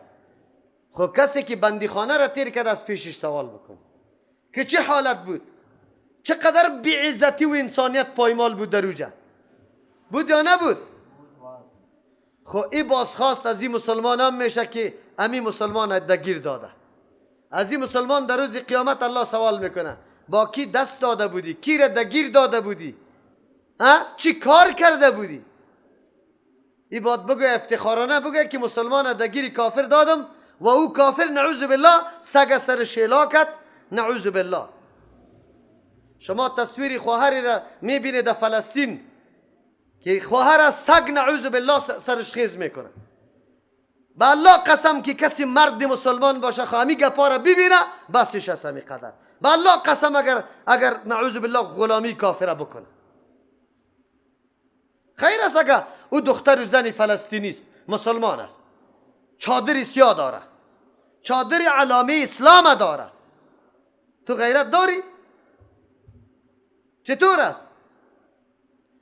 از بندیا سوال بکنی که چی معامله قتل شده، چه قسم کارا قتلش صورت گرفته. به الله قسمه که 1000 حج بکنی، 1000 مدرسه و مسجد هم آباد بکنی، خو را بدانی که اگر این کار کرده باشی الله از پیشت سوال میکنه. را بدانی اسلام همینطور غیرت بری تو نصیب کرده بود که خوش داشته باشه که در شب در خانه برادر مسلمانت و زنی که تا آلی را روی شافتاب ندیده کافر بره تلاشیش بکنه او در شو تلاشیش بکنه. این کدام وجدان است؟ کدام اسلام است؟ کدام غیرت است که قبول کنه؟ به الله قسم اگر قبول بکنه. قرآن نمیگه پاره، برای ما میگه. برای ما میگه جهاد کنید تا که فتنه باقی نمانه و یکون الدین لله. نظام الله باشه، نظام الله غالب شوه. شما جهاد کنید. ما را میگه که جهاد کنید. ما مامور هستیم به جهاد. فتنه باقی نمانه. مسلمان شکنجه نشوه، مسلمان به زور دور داده نشوه. امروز همون گپا هست یا نیست؟ مسلمان شکنجه میشه نمیشه؟ خیر است در افغانستان شما یک کمی گردنایتان بلند گشت روس شکست داده. مسلمانای چچن چطور است؟ حال مسلمان ازبکستان چطور است؟ حال مسلمان ارزوگوینا و سربیا چطور است؟ حال مسلمانای فلسطین چطور است؟ حال مسلمانای کشمیر چطور است؟ در کدام حالت زندگی دارن؟ چه قسم میکنه؟ امروز در ممالکی که خیلی پر امن بود، ممالک عربی، مسلمانان چی رنج میبینه؟ چطور تشنجات و انقلابات است که از 4 نفر ملحد در یک مملکت عربی پشتیبانی صورت میگیره. از 4 نفر ملحد فساد پیشه یا حقوق بشر مراعات میکنه. روزی که از مکریان زن خدا منداخت از 4م طبقه خدا در مرگ آماده کرده بود از دستی امی گرگ صفتا و امی نعوذ بالله حیوان صفتا. حقوق بشر کجا بود؟ سازمان بین الملل کجا بود؟ خدا هر جایی که مسلمان سر بالا میکنه باز حتما برش دستیسه جور است. حتما برش دست از حقوق خود که دفاع میکنه تروریست مینامشه. عجیب است. با خدا فریب ندیم، وجدان خدا فریب ندیم. او جنابا در هر مملکتی که زندگی میکنه کتاب الله را متوجه شوی. الله از پیشتان سوال میکنه. این آیت ها برای ماست. و قاتلوهم حتی لا تکون فتنه. اگر در هر سرزمین اسلام کافر شکنجه میکنه مسلمانه، کل مسلمانه مکلفیت داره. داره یا نداره؟ کل مسلمانه مکلفیت داره که مسلمان در تعذیب کافر نباشه. خب ما امی کافر آمد مرزبندی کرد ما را. ای پاکستانی افغانستان از ترخم به اون طرف جهاد نیست، از ترخم به این طرف جهاد است. اگر طاغوت اینجاست خو اونجا هم است، اگر کافر اینجاست اونجا هم است، اگر عملیات اینجاست اونجا هم است. چطور شده میتونه از سرحد طرف جهاد حرام، از سرحدی طرف جهاد باشه؟ چرا؟ تعجب خودریج است. ما از کی گله بکنیم؟ از مسلمان گله کنیم یا از کافر؟ برای ما چی میگه؟ چه هدایت داده میشه؟ قرآن خو میگه که جهاد است تا که فتنه باقی نمانه. مسلمان که شکنجه میشه بس دیگه در هر نقطه جهان شکنجه میشه، سری مسلمان جهاد فرض است، باید بروه. فین انتهوا اگر قرار شدن جنگ نکردن یا اسلام آوردن فلا عدوانه نیست تجاوز الا علی الظالمین مگر بالای کسایی که و ظالمین هستند، به انصاف مشرکین هستند. دیگه وقتا تجاوز است. تعبیر به تجاوز کرد اگرچه تجاوز نیست، تعبیر به تجاوز به خاطر کرد که وا تجاوز کرده تو انتقام از او میگیری. مگر بالای کسانی که ظالمین هستند، یعنی آغاز کننده قتال و جنگ و نمو مردم هستند، اولی شما سرش تجاوز میکنی. الشهر الحرام بشهر الحرام بعزتی بحرمتی ماه حرام بشهر الحرام در مقابل بعزتی ماهای حرام است. یعنی اگر وا بعزتی ماهای حرام میکنه شما مجبور هستی که در اینجا جنگ بکنه، اگرچه بعزتی ماهای حرام میشه ولی بنابر مجبوریت است. و شروع کرده جنگ. والحرمات قصاص، والحرمات امور معزز چیزهایی که تبادله است، قابل تبادله است.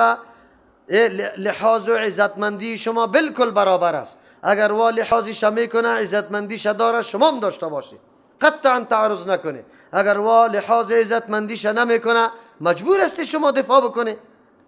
فمن اعتدى علیکم کسی که سر شما تجاوز میکنه فاعتدوا علیه شما بدل بگیره. اینجا تجاوز کردن نیست، بدل گرفتن است. فاعتدوا علیه بدل بگیره، علیه در مقابل تجاوزی از و بمثل ما اعتدى علیکم به مثل آن چیزی که تجاوز کرده علیکم بالای شما. اگر در ماه حرام است، در ماه حرام مجبور استی شما انتقام از او بگیره، مقابله بکنی. اگر در سر زمین حرام است شما ممتور بکنی. الله براتون اجازه داده. واتقوا الله در تمام مسائل ای مسلمان شما از الله بترسه، قوانین الله را در نظر بگیری، از حدود تجاوز نکنه، در هر موقع آداب شرعی را در لحاظ داشته باشه. و علمو بدانه ان الله مع المتقین الله تبارک و تعالی همراه متقین است. چه رقم همراه متقین است؟ همون رقم که لایق شان الله است. فضل و احسانش همراه متقین است، نصرتش همراه متقین است. قرآن نصرت خود همراه متقین اعلان کرده، همراه هر کس نکرده. ما مسلمانای تذکیری محضی که از مادر پدر تولد شدیم دیگه هیچ چیز نمیفهمیم. در 5 وقت نماز یک نماز هم میرم مثل نول زدن مرغواری میخوانیم، باز میگیم کلی امتیازات اسلام باید به ما باشه، ما باید غلبه داشته باشیم. کدام؟ قرآن خود نصرت خود اعلان میکنه الله به همراه متقین. ما واقعا تقوا را پیشه کردیم، تقوا را میشناسیم، قدم خود چه قسم مانده. و انفقوا فی سبیل الله، خرج بکنه در راه الله. ولا تلقوا بایدیکم، نندازه به دست خود الی التهلکه، در هلاکت. و احسنوا، احسان بکنه، کارای نیک نیک بکنه. ان الله، یقینا الله تبارک و تعالی یحب المحسنین، دوست داره کسایی که احسان میکنه. ستون فقرات جهات و مقابله انفاق فی سبیل الله، مقابله با کفار در هر میدان ضرورت به انفاق داره. که انفاق نباشه هیچ مقابله نمیشه، هیچ نوع مقابله.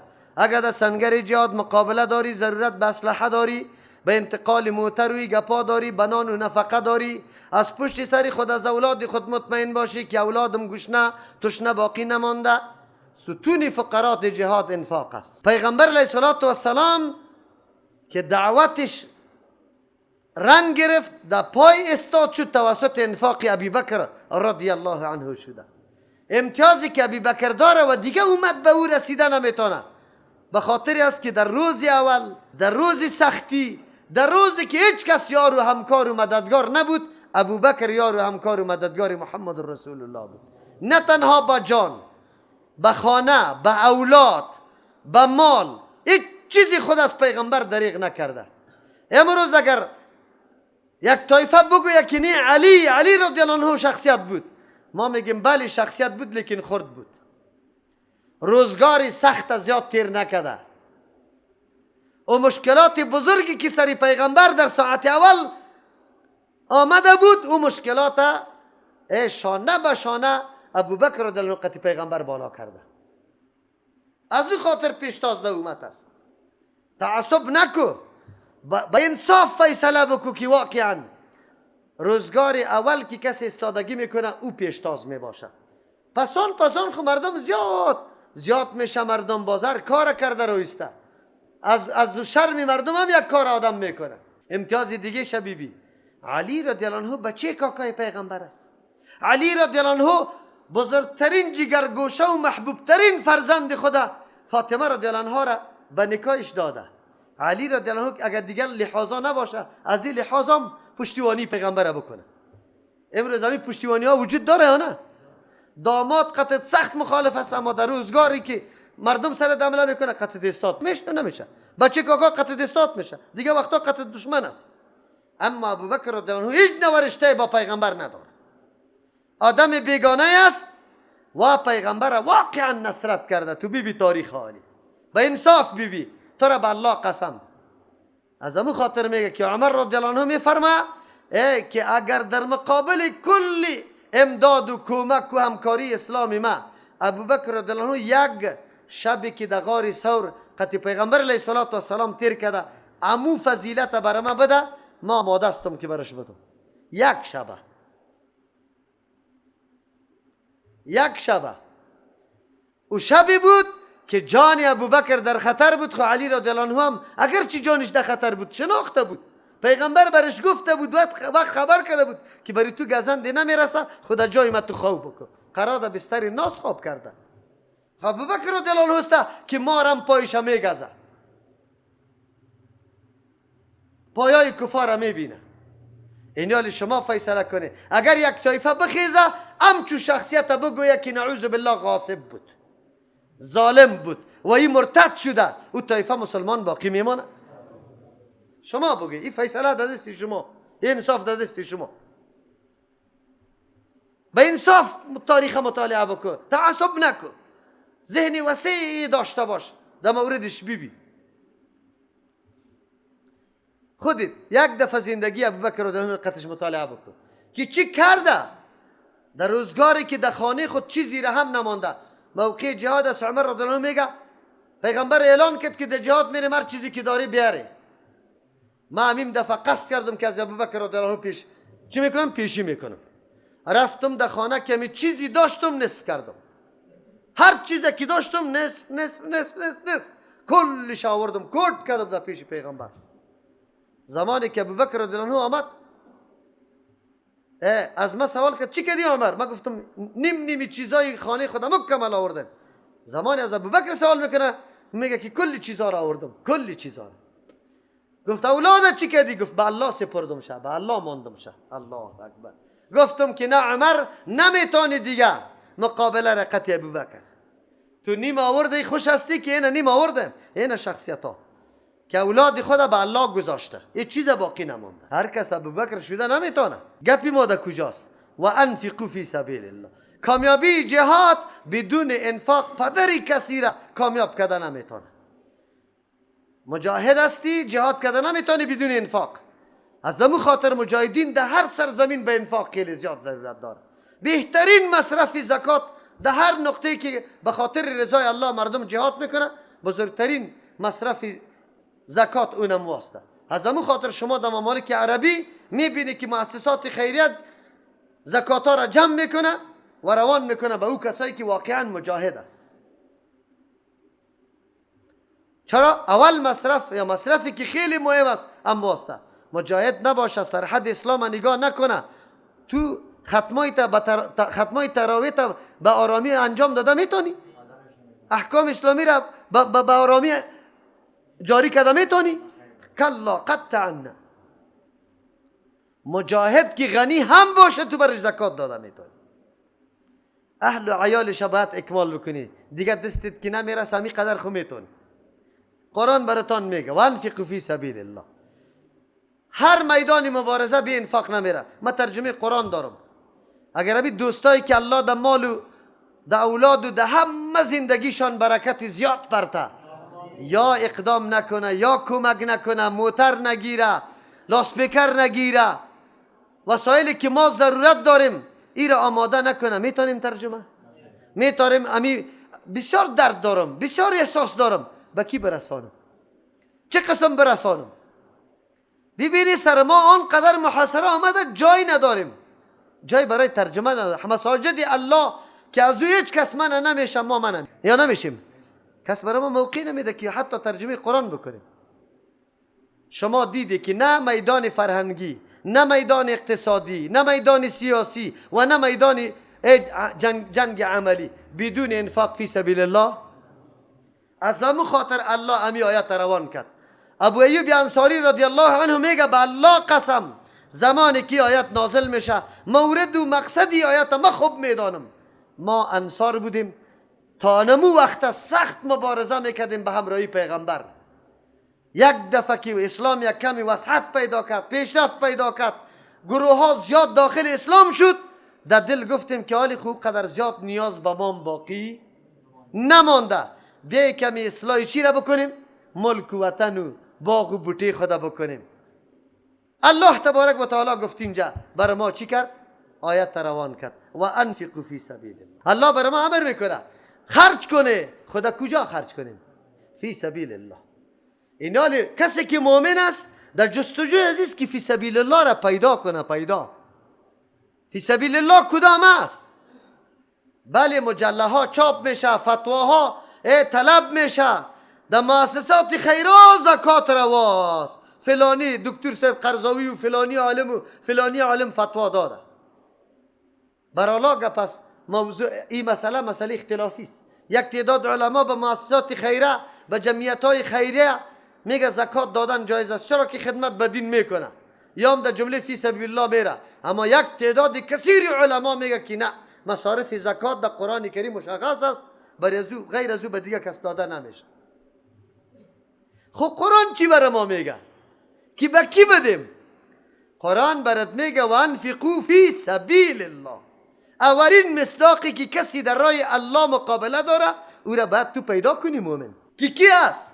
یقینا که از جان مال از همه چیزی خود تیر است، او را تو پیدا کن. قرآن برات میگه وانفقوا فی سبیل الله، در راه الله، در راه تنظیم نه، در راه قوم نه، درای ازی که آینده باز ما یک چیزی کردیت از اینجا میگیرم، درای از او نه، درای الله. منظوریت فقط خدمت دین الله باشه، در اونجا مصرف. ولا تلقوا بیدیکم، نندازی به دستای خود الی التهلکت، ده هلاکت. خدا به دسته ده هلاکت نندازی. چند تفسیر مفسرین کرده، کلش ما براتون میکنم. ولا تلقوا بیدیکم، به دست خود خدا نندازی الی التهلکت، به هلاکت. ابو انصاری رضی الله عنه گفت در راه الله انفاق بکنه، جهاد ترک نکنه. اگر انفاق نکردی، جهاد ترک کردی، پس خدا به دسته ده هلاکت انداختن است.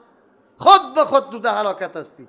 نگویی اگر تو انفاق نکردی، جهاد تقویت نکردی، اگر تو جهاد ترک کردی، نگو که برو اون من دیگه ضرورت ندارم، من نمیکنم. خود به دسته ده هلاکت انداختی. به دسته توم نکردی، اوم نکرد، اوم نکرد، انفاق نکردیم، زمینه را برای غلبی کی مساعد کردیم، بس دیگه. او که آمد باز تو بچه کاکایش هستی یا بچه مامایش؟ هیچ چیزش نیستی، هیچ چیزش نیستی. اما معامله را که به امرای برادر دیگهت میکنه، قطیتون میکنه. دوم، ولا تلقوا بیدیکم الی التهلکه، نندازی خدا به دستای خود ده هلاکت. از رحمت الله تبارک و تعالی ناامید نشوی، نعوذ بالله در سرحد برسی توسط گناهایتان که بگویی که الله ما را نمیبخشه. این به دست خود در کجا انداختن است؟ قرآن بر ما میگه که گناهت هر قدر بیشتر باشه، از رحمت الله ناامید. باز دی تو ماه مبارک رمضان، ما و شما کدام انسان است که گناه از پیش سرزد نشده باشه؟ اما این ما کدام ماست؟ ما است که به الله خود رجوع کنیم. الله بخشنده و چیست؟ دو ترجمه. سوم ترجمه، وانفقوا فی سبیل الله، خرج کنید در راه الله، لیکن به اندازه خرج کنید، طور کار نکنید که ولا تلقوا بیدیکم الی التهلکه، به دست خود در هلاکت نندازه. انفاق به قدری اندازه کرده که به اهل و عیالتان هیچ چیزی باقی نماند. سبا واز گشنگی میموره؟ نه، به اندازه وس و توان و آن مقداری که بری تو باقی بمانه. دیگه ترجمه، و انفقوا فی سبیل الله، خرج کنید در راه الله، ولا تلقوا، نندازی بیدیکم، به دست خود الی التهلکه، به هلاکت. در گناه خدا نندازی که سبب هلاکتتان میشه و توبه هم نمیکنه. نعوذ بالله زنا میکنه که هلاک میشه، چرا؟ سنگسار میشه. قتل نکنه که باز قصاص میشه. مرتد نشوه که باز کشته میشه. این کار را نکنه. پس کسی که مرتکب این جنایات و گناه میشه، در حقیقت به دست خود در کجا انداخته؟ ده هلاکت. دیگه ترجمه، و انفقوا فی سبیل الله، خرج کنید در راه الله تبارک و تعالی، ولا تلقوا بیدیکم الی التهلکه، در دست خود در هلاکت نندازی. میراثا را میگیره، مالا را جمع کرده را ایسته، لیکن در یک موردی که ضرورت پیدا میشه شما مصرف نمیکنه، ولو که قریبی تان است. این به دست خود در هلاکت انداختن است. دیگه، وانفقوا فی سبیل الله، شما خرج کنید در راه الله تبارک و تعالی، ولا تلقوا، نندازی بیدیکم، به دست خود الی التهلکه، به هلاکت. چه معنا؟ در دنیا مصرف نمیکنه، امی مال از دنیا از دستتان میروه، در آخرت در هلاکت میفتی. چرا؟ الله سری تان واجب و فرض کرده بود که از این مال مصرف کنه، زکات بده یا حقوق واجبی دیگه که در کدام وقت براتان میسر میشه، این را باید پورا بکنه. ولا تلقوا بیدیکم الی التهلکه، خرج کنه در راه الله، خدا نندازی ده هلاکت. از مال حرام نعوذ بالله خرج نکنه. چرا؟ به خاطری که از مال حرام خرج کردن خدا در هلاکت انداختن است. چرا؟ الله رد میکنه، باز میگردانه سری تو. این کار را نکنه. این معناهایی بود که در تفاسیر نقل شده، مفسرین آورده. این معنایی بود. در مورد مسئله که خود در هلاکت نندازی، خودکشی نکنه، موضوع را ولا تقتلوا انفسکم پیش براتان گفته بودم. شرایط انتحار چی را میگه، استشهاد چی را میگه، در کدام موقع استشهاد درست است، در کدام وقت نیست، شرایط براتان بیان کرده بودم.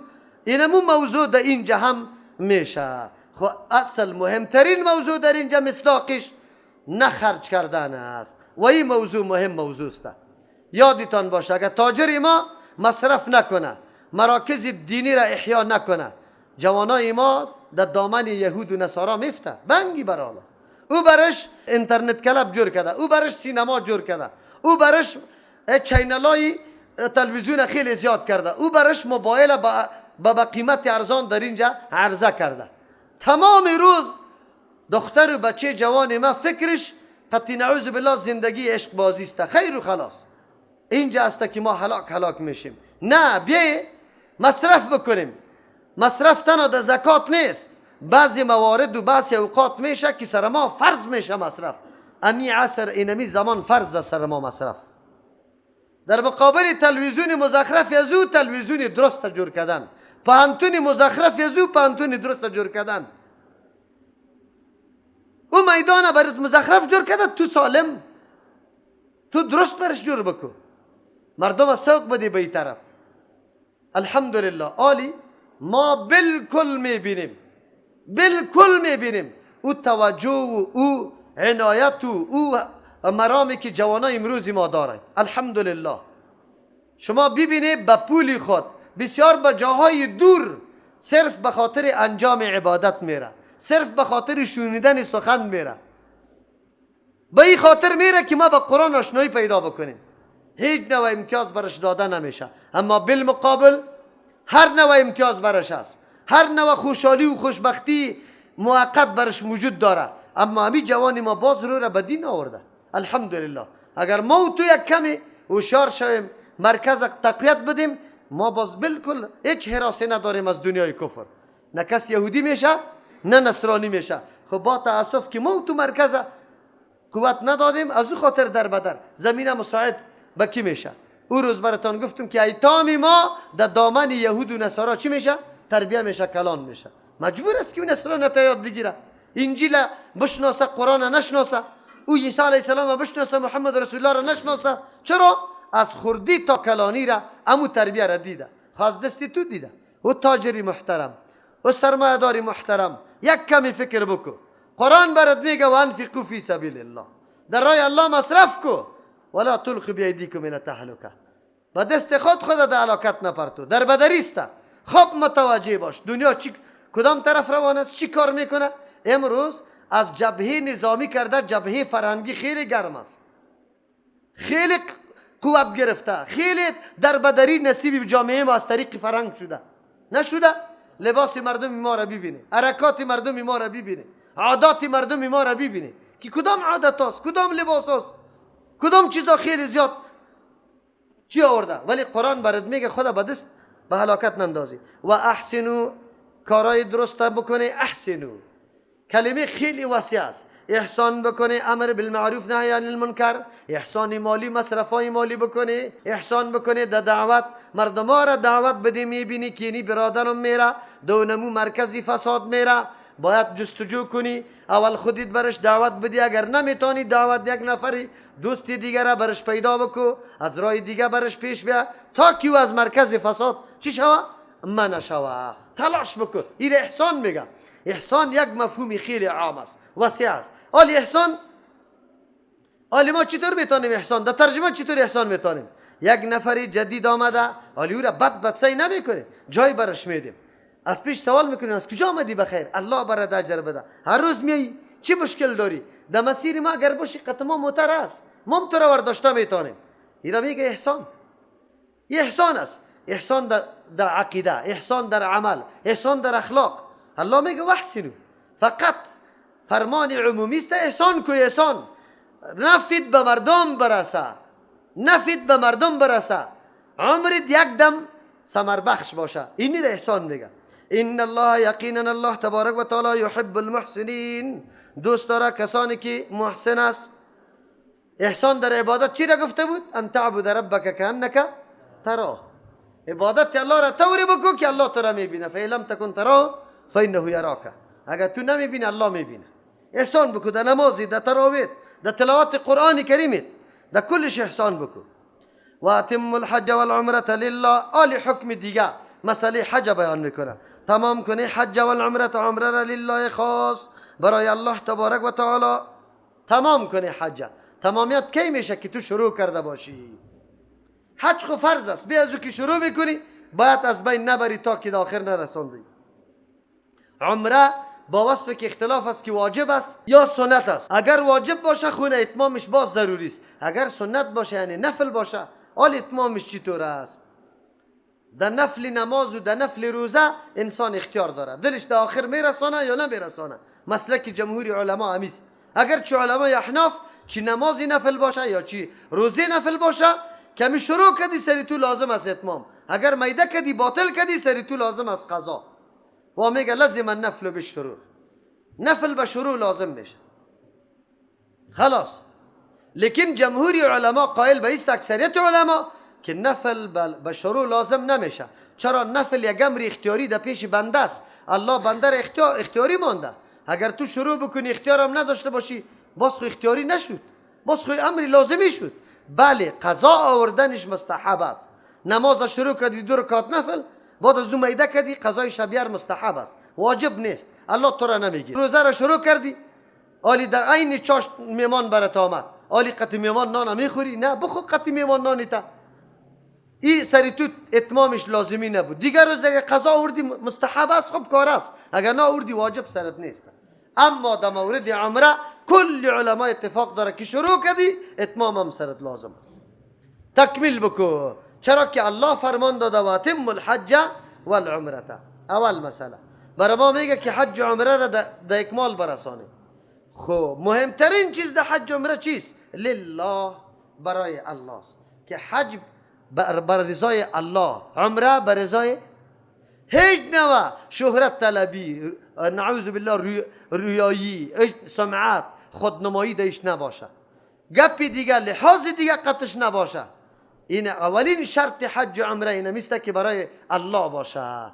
ما زمو خاطر تاکید داریم که او حاجی صاحبا نکنه شهرتا را نکنه برای خود، خاص به خاطر رضای الله بروی که حجتان واقعا حج شود، شما تاثیر پیدا کنه، انقلاب بیاره، حالت سابقه تو قطع فعلی مقایسه نشوه، خوبی تو بالکل واضح به مردم شوه. اول شرطیست خاص به خاطر رضای الله باشه، اتو نباشه کدام لحاظ دیگر کرده باشی. فإن احصرتم، آلی اتمام حج و عمره ضروری است مگر یک صورت استثنایی داره. فإن احصرتم، اگر شما بند کرده شده، فمستیسر، لازم است بالای شما، ما او فدیه را، استیسر که آسان است، من الهدی، از قربانی. یک قربانی سرتان لازم است که او باید کشته شود در اونجا در محلش و شما خود حلال بکنه. پیغمبر علیه السلام هم نیت عمره را کرد، وقتی کفار نمانشه بعد از او خود حلال کردن، قربانی کردن، سرا را تراشیدن. این را به نام احصار یاد میکنه، حاجی را به نام حاجی محصر یاد میکنه. قضا سرش لازم است در سال آینده در دیگه وقت. خب آلی تو بند شدی تو را نمیمانه بعدای مراسم حج، از او خاطر چون احرام بسته کردی، آلی وقتی از احرام خدا میکشی که تو یک قربانی را چی بکنی؟ بدی، حلال کنی. ولا تحلقوا رؤوسکم، شما سرایتان حلق نکنی، همچنان قصر نکنی مویایتان، حتی یبلغ الهدی محله، تا ای که قربانی در جای حلال کردنش برسه. این آلی امی قربانی در کجا حلال شوه؟ مسلک احناف است که در حرم بروه. امام ابو حنیفه رحمت الله علیه میگه در حرم یا در حدود حرم بعد ای کشته شوه، لیکن جمهوری علما میگه نه، در هر جایی که بند شدی همونجا حلال شوه. و این گپ درست است. ما بند شدیم رفتیم حرکت کردیم در ایران دیگه مرا نماندن، قطع کردن، پس دور دادن، آلی در احرام هم هستم، در عراق مرا دور دادن، در یک منطقه دیگه دور دادن، آلی همی قربانی مرا کی در حرم برسانه؟ هیچ امکان نداره. در این طور زمان و امام صاحب اگر این طور آلی قربانی را برسانیم خب در بدر میشیم. کی میبره قربانی مرا که در اونجا حلال شد؟ حکم سخت است یا نیست؟ کی عملی کرده میتونه؟ لیکن جمهوری علما میگه در هر جایی که بند شدی همونجا قربانی تا حلال کو، سری تا تراش کو، از احرام خدا بگو بکش حلال کو خدا. اینی بری تو راه است، اینی حکم است. فمن کان منکم مریضا او به اذى من رأسی، بله مراسم حج یک سلسله وضعیت‌های خاصی داره، آداب خاصی داره، باید کلش مراعات شود. چرا؟ حج سفری است که مکمل خود قطع میکنی از زندگی و مادیات دنیا، از اقارب و خویشاوندا، از قوم و قبیل، مکمل توجه تا طرف الله تبارک و تعالی میگیری.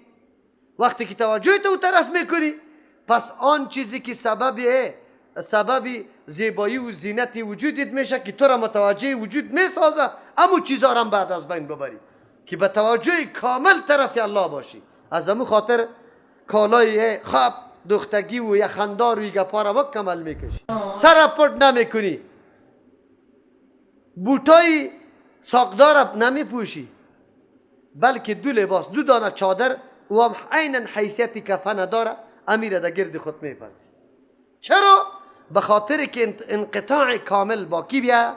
با دنیا و با اقارب و با خویش، با همه، و توجه طرف یک الله تبارک و تعالی باشه.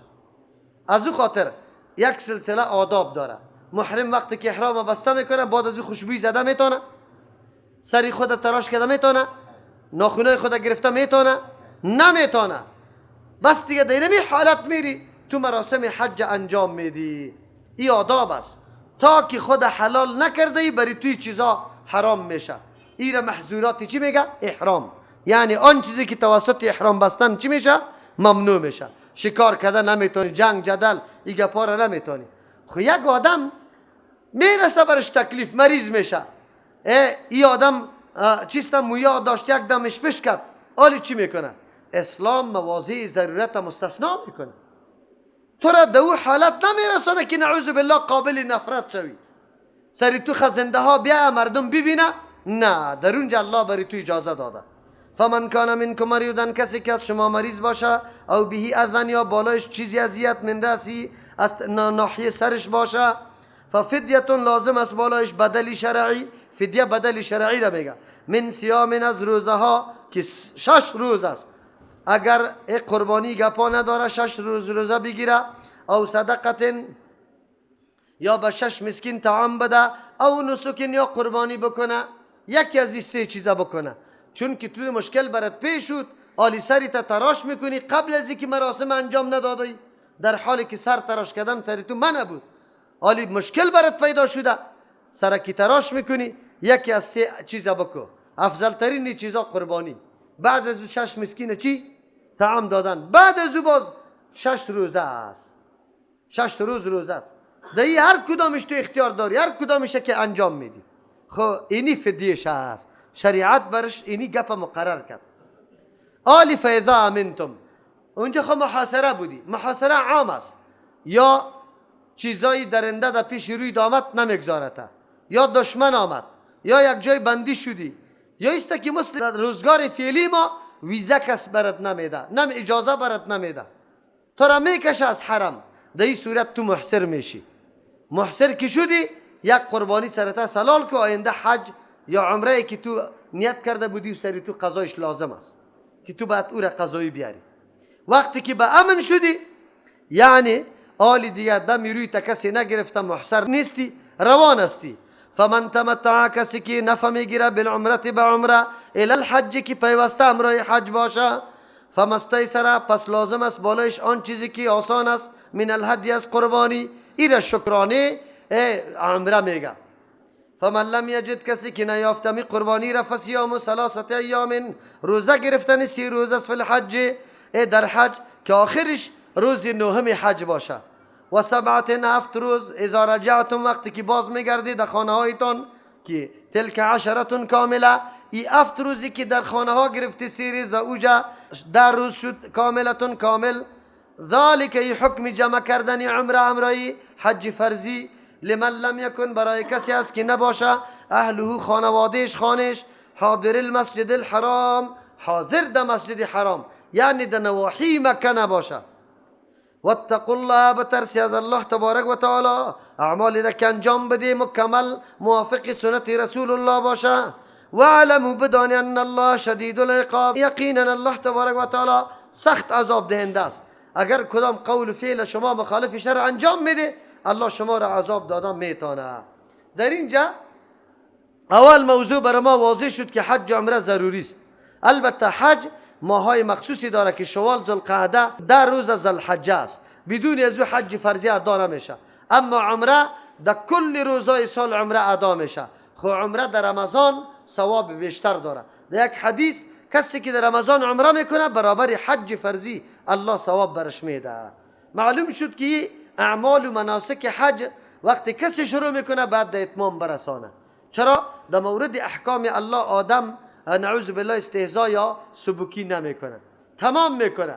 تمام یکی خویسته که شروع میکنی باز ناقص میکنی. ایرا میگه که تمام کن، ایرا میگه که تمام بکن. یکی ایسته که نعوذ بالله از ابتدا اعتنا و اهتمام برش نداری، از همون خاطر کدام کسایی که در ختما میره در مساجد میشینه قرار در وضوخانه، زمانی که ملا امام در رکوع نزدیک میشه قاری صاحب باز میدوند استاد میشه. سعی کنی الله را فریب داده نمیتونی، با کتاب الله استهزا نکنی، با حکم الله نعوذ بالله اینطور چل و چل بازی نکنی. الله شما را میبینه. از اول استاد هستی از پسان دویدی، او چرا چه قسم دویدی، چی مقصدیت است؟ این خو حاضری حکومت نیست. یکی خدا فقط در وقت حاضری حاضر کو، دیگه هر چی که میکنی این نظام الله است. نه تنها که عمل و کاری تا میبینه بلکه اراده تصمیمی که در دل داری او را الله میفهمه و میدانه. تو چطور خدا خلاص میکنی؟ با تاسف یک تعداد مسلمانای ما البته تصوری غلط داره در شان الله تبارک و تعالی، که البته میگه ما در رکوع باز در آخر چی میگه؟ ما ختم پوره کردیم مثال الحمدلله ختم کردیم. کدام ختمه؟ کجا ختم کردی؟ تو خودت لبی وزی بودی اونجا آیاتای قرآن زیاد از پیش تیر شد که هیچ نشنودی. ختم خوره نمیگه. کدام تو ختم میگی؟ مردم ما بیچاره امی قدر گپا را نمیفهمه، اوی ملا صاحبای ما امی قدر گپ هم برش نمیگه که مردمی ختم هستی به این سیستم میشه.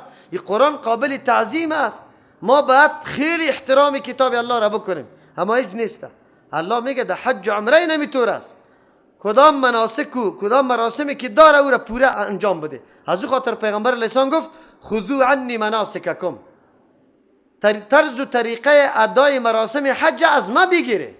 کدام معامله را که ما انجام دادیم شما در او تغییر آورده نمیتونی.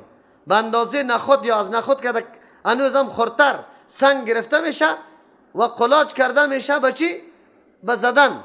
حالی توی طور نمیتونی که نه ما چپلقه میگیرم کوچه آواره. کوچه میگه این شیطان، میگه این شیطان هنوز ماندشه چپلقه را کشید بگه زد. البته میگه بذار این شیطان است تو رو اوجه خطا میده. از طریقه پیغمبر صلی الله علیه و سلم طریقه را بدل میکنه که تو هیچ ثواب و اجر نبری. دین تابع نقل است، تو باید طریقه پیغمبر را پیش ببری. عقل جنگی اوجه نمیتونی. او خود شیطان نیست، او یک تمثیل است. شیطان اوجه چی میکنه؟ شیطان خود خطی تو در رگ داخل است. اینمی در رگ داخل بود که خطی چپلک وار کردی. شریعت یک دانه ریگی که به اندازه دانه ماش از ماش بزرگتر بود برات امر کرده بود، تو گرفتی خلاف شریعت کردی، عقل جنگی کردی، حدود الله را نگاه نکردی. از همون خاطر در اینجا در مراسم حج این حدود مراعات بکنیم. آلی سه قسم حاجی داریم: مفرد، قارن و متمتع. تمتعی را میگه که انسان اول نیت عمره را میکنه، در ماهای حج میره مراسم عمره ادا میکنه. مراسم عمره احرام بسته کردن است، طواف است، سعی در بین صفا و مروه است. پس می سری خودت تراش میکنی، خیر و خلاص. این عمره است. یک آدم در ماهای حج نیت عمره را میکنه، میره در اونجا مراسم انجام میده، از احرام خدا میکشه، باز دیگه میگرده تا که روز هشتم میشه. در روز هشتم باز نیت حج فرضی را میکنه، احرام باز دوباره میپوشه، مراسم حج انجام میده. این حاجی را متمتع میگه. این عمل به نام چی یاد میکنه؟ تمتع. تمتع به خاطری برش میگه از دو وجه. یکی خو از آزادی نفع گرفت، بعد از احرام عمره چی شد؟ آزاد شد، نفع گرفت تا که روزای چی رسید؟ حج فرضی رسید. از او خاطر تمتع میگه. یا ایست که در یک سفر چند فایده را گرفته؟ یکی حج فرضی را و یکی عمره را. یکی حج قارن است. حج قارن دمی ماهای حج از همون جایی که احرام بسته میکنه، احرام حج فرضی و عمره را اردویش یک جای بسته میکنه. یک صورتیش احرام حج کرده لیکن اونجا میره عمره را هم قطش داخل میکنه. عمره را بسته کرده در اونجا حج هم قطش داخل میکنه. سه صورت داره. چون که بعد از مراسم عمره ای خود دیگه حلال نمیکنه، به مو احرام مراسم حج فرضی را هم چی میکنه؟ ادا میکنه، تکمیل میکنه. ایره حاجی چی میگه؟ قارن. حاجی مفرد کسی را میگه که فقط احرام چی کرده؟ حج فرضی را بسته کرده، خیر و خلاص. اولی در بین هر سه کدامش افضل است؟ علما اختلاف داره، او اختلاف علما مربوط به اختلاف حج پیغمبر علیه السلام است. چرا در بعضی حدیث آمده که پیغمبر علیه السلام متمتع بود، در بعضی حدیث آمده که قارن بود، او در بعضی حدیث آمده که مفرد بود. حیران مانده. خو لیکن محدثین محققین تحقیق کرده، احادیث پیغمبر را جمع کرده و در بین از یا محاکمه کرده. پیغمبر علیه السلام اول حج فرضی را بسته کرده بود، لیکن بعد از عمره را در حج چی کرد؟ داخل کرد. کسی که میگه که مفرد بود ابتدای احرام کی را پیغمبر علیه السلام در نظر گرفته. کسی که میگه قارن بود به خاطر که عمره را در حج چی کرد؟ داخل کرد. کسی که میگه متمتع بود او را به خاطر میگه که پیغمبر یک بیان داد، گفت اگر من میدانستم آن چیزی که پشتی سر دانستم در اول میدانستم، من قطع خود قربانی را روان نمیکردم. چرا؟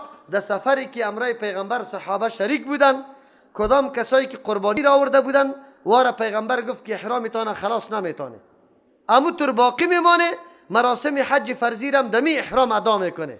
خودی پیغمبر هم همینطور بود، چرا که قربانی ها را قطع خود آورده بود. 63 قربانی را علی رضی الله عنه آورد و دیگه خودی پیغمبر علیه السلام 37 قربانی را. دیگه کسایی که قربانی نآورده بود پیغمبر علیه السلام گفت احرامتان عمره جور کنه، مراسم عمره را انجام بده، خود حلال کنه. در روزای حج که روز 8 رسید اونجا احرام حج فرضی را بسته کنه. پس معلوم شد که کسی که قربانی را قطع خود میبره حج قران در حقش است افضل. چرا که پیغمبر علیه السلام حاجی چی شد؟ قارن شد، قربانی را قطع خود برده بود. لیکن کسی که قربانی را نبرده باشه کدام حج بهتر است؟ حاجی تمتع برش بهتر است. چرا پیغمبر تمنا کرد که اگر قربانی را نمی آوردم من چی میکردم؟ عمره میکردم، خود حلال میکردم، بود از او باز در روزای حج چی میکردم؟ احرام حج بسته میکردم. از دو خاطر افضل کدام شد؟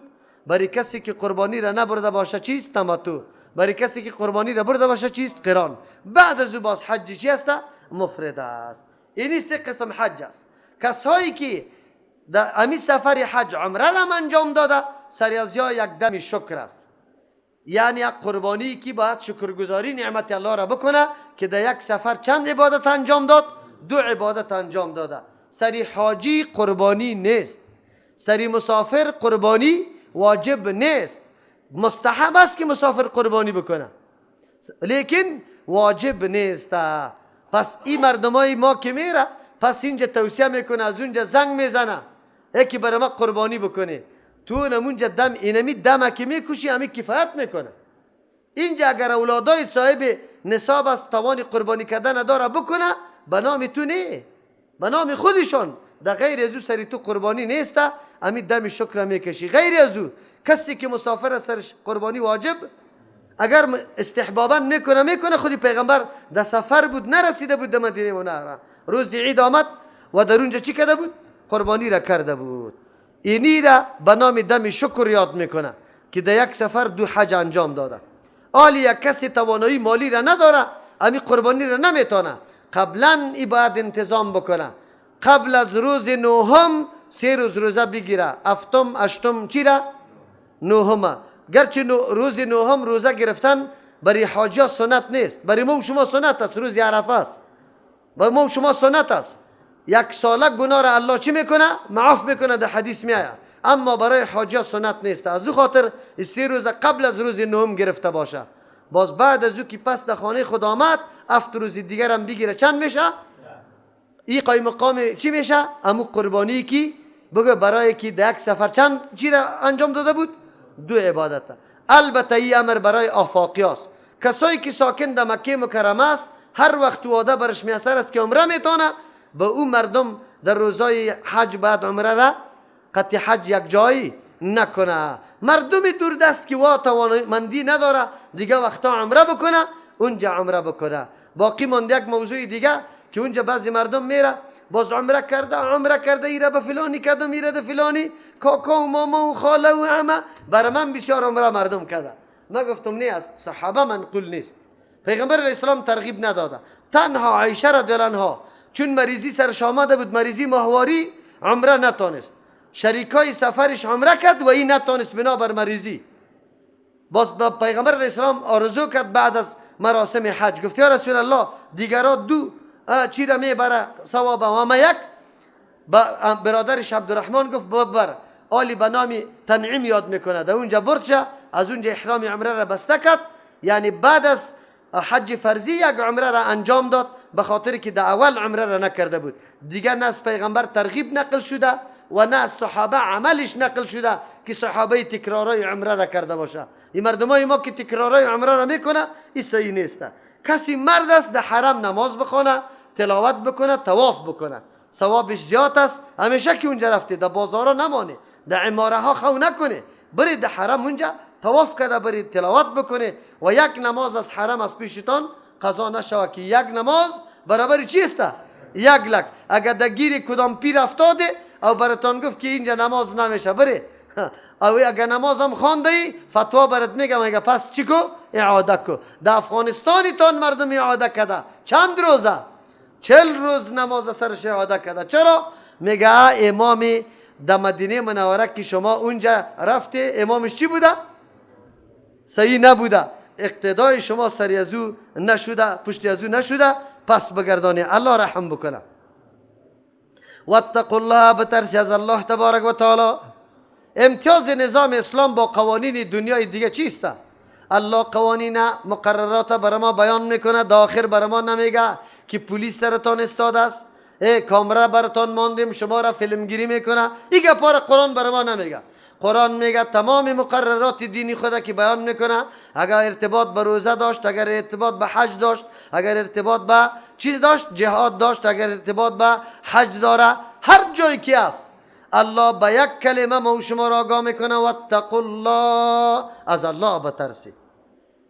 از الله هر جای قطعت الله است، در هر موقع قطعت الله است. از الله خدا گم کده نمیتونی. این نیست که ما میگیم آن چیزی را که انسان مراقبت میکنه که دوچار جنایت نمیشه عقیده است. چی است بگی؟ عقیده. که تقوی الله در قلبت بود باز تو قطعا جنایت نمیکنی. اینجا ما طور میگه مراسم حج است، ولی الله خبر داره که تو در عماره خو کدی یا رفتی در غار حرا اونجا چکر زده رایستی یا در پشت قبرستانا گشته رایستی، چی کار کرده رایستی؟ واعلموا بدانی ان الله شدید العقاب، مخالفت مقررات الله سبب جلب عذاب الله است و الله سخت عذاب دهنده است. خدا در معرض عذاب قرار ندی. این را هشدار میگه. در مراسم حج هم پابند نقشه پیغمبر استی که پیغمبر کدام نقشه مراسم حج انجام داده؟ شبا را در مینا تیر کرده، رفته در عرفات، آمده از مزدلفه، سنگریزه ها را زده، باز بعد از او در روز عید طواف زیارت کرده، حلق کرده، قربانی کرده. این قسم عقلا را اونجا جنگاندن نمیتونی. اگر عقل جنگی باشه مردم که ببینه که مالا قربانی میشه، چی میگه؟ بعضی ملحدین میگه بسیار تلف میشه حیوانات بسیار تلف میشه. او چرا اینجا حلال میشه بعد که یک مملکت کجا رفته شوه غریب بعد بره؟ نه، عقل جنگی نکن. این نظام کیست؟ الله. تو تاریخ ابراهیم خلیل الله را پس زنده کرده رایستی. تمام مناطقی که ابراهیم خلیل الله جولان کرده بود او را تو میگردی، درسا گرفته رایستی از اونجا. چه درسا است برد؟ الحج اشهر معلومات، حج که است ماهای معلوم است، یعنی ماهای حج ماهای معلوم است. اشاره میکنه در دوران جاهلیت ماها را تغییر داده بود. یک ماه را ماهای حرام یک کمی تا بالا میکرد به خاطری که جنگ بدهی بکنه. نعوذ بالله دین تابع خود ساخته بود. الله رحم بکنه آلی هم قریب موتور شده. مردم وقتی خفتن تابع خود ساخته. آلی در 28 بالا 29 بالا خفتن داخل میشه، در 8 بجه آذانا شروع میشه، در 15 بالا چیست؟ بگوی مردم در نماز استاد است. و برادر تالی را وقت داخل نیست. خود در افغانستان دین و ملا تابع کیست؟ مردم. که مردم چیزی میگه ملا سب نمیگه که وقت داخل است یا نیست. خلاص اونجا ماها را میگرفتن تابع خود. کدام که ماه حرام بود، اما ماه حرام بود، باز میگفتن نه ما ای را محرم نمیگیریم، سفر میگیریم. ای ما را تغییر میدیم. از همون خاطر تغییر و تبدیل در ماها آورده بود. الله تبارک و تعالی میفرماید که نه، ماهای حج ماهای مشهور است، معلوم است. این در زمان جاهلیت برای از هم معلوم بود. چرا؟ مراسم حج مراسم عبادات کی بوده؟ ابراهیم خلیل الله. و یا خود دعوا داشتن که ما به دین ابراهیم خلیل الله هستیم، اما این مردم تحریفات در دین ابراهیم آورده بود، بتا را بیت الله داخل کرده بود، حالان که طور نبود. از او خاطر الله میگه ماهای حج ماهای معلوم است. فمن فرد فیهن الحج، کسی که فرض میکنه در این ماها حج بالای خود، اشاره میکنه کسی که احرام در این ماه بسته میکنه حج سرش فرض میشه. نه حج سرش فرض میشه. علما دو نظر و دو طایفه هستن. یک تعداد میگه قبل از ماهای حج کسی اگر احرام بسته میکنه اینا درست و نارواست، مثل که نماز به وقت داخل نشده باشه تو میخوانی، این نماز نمیشه.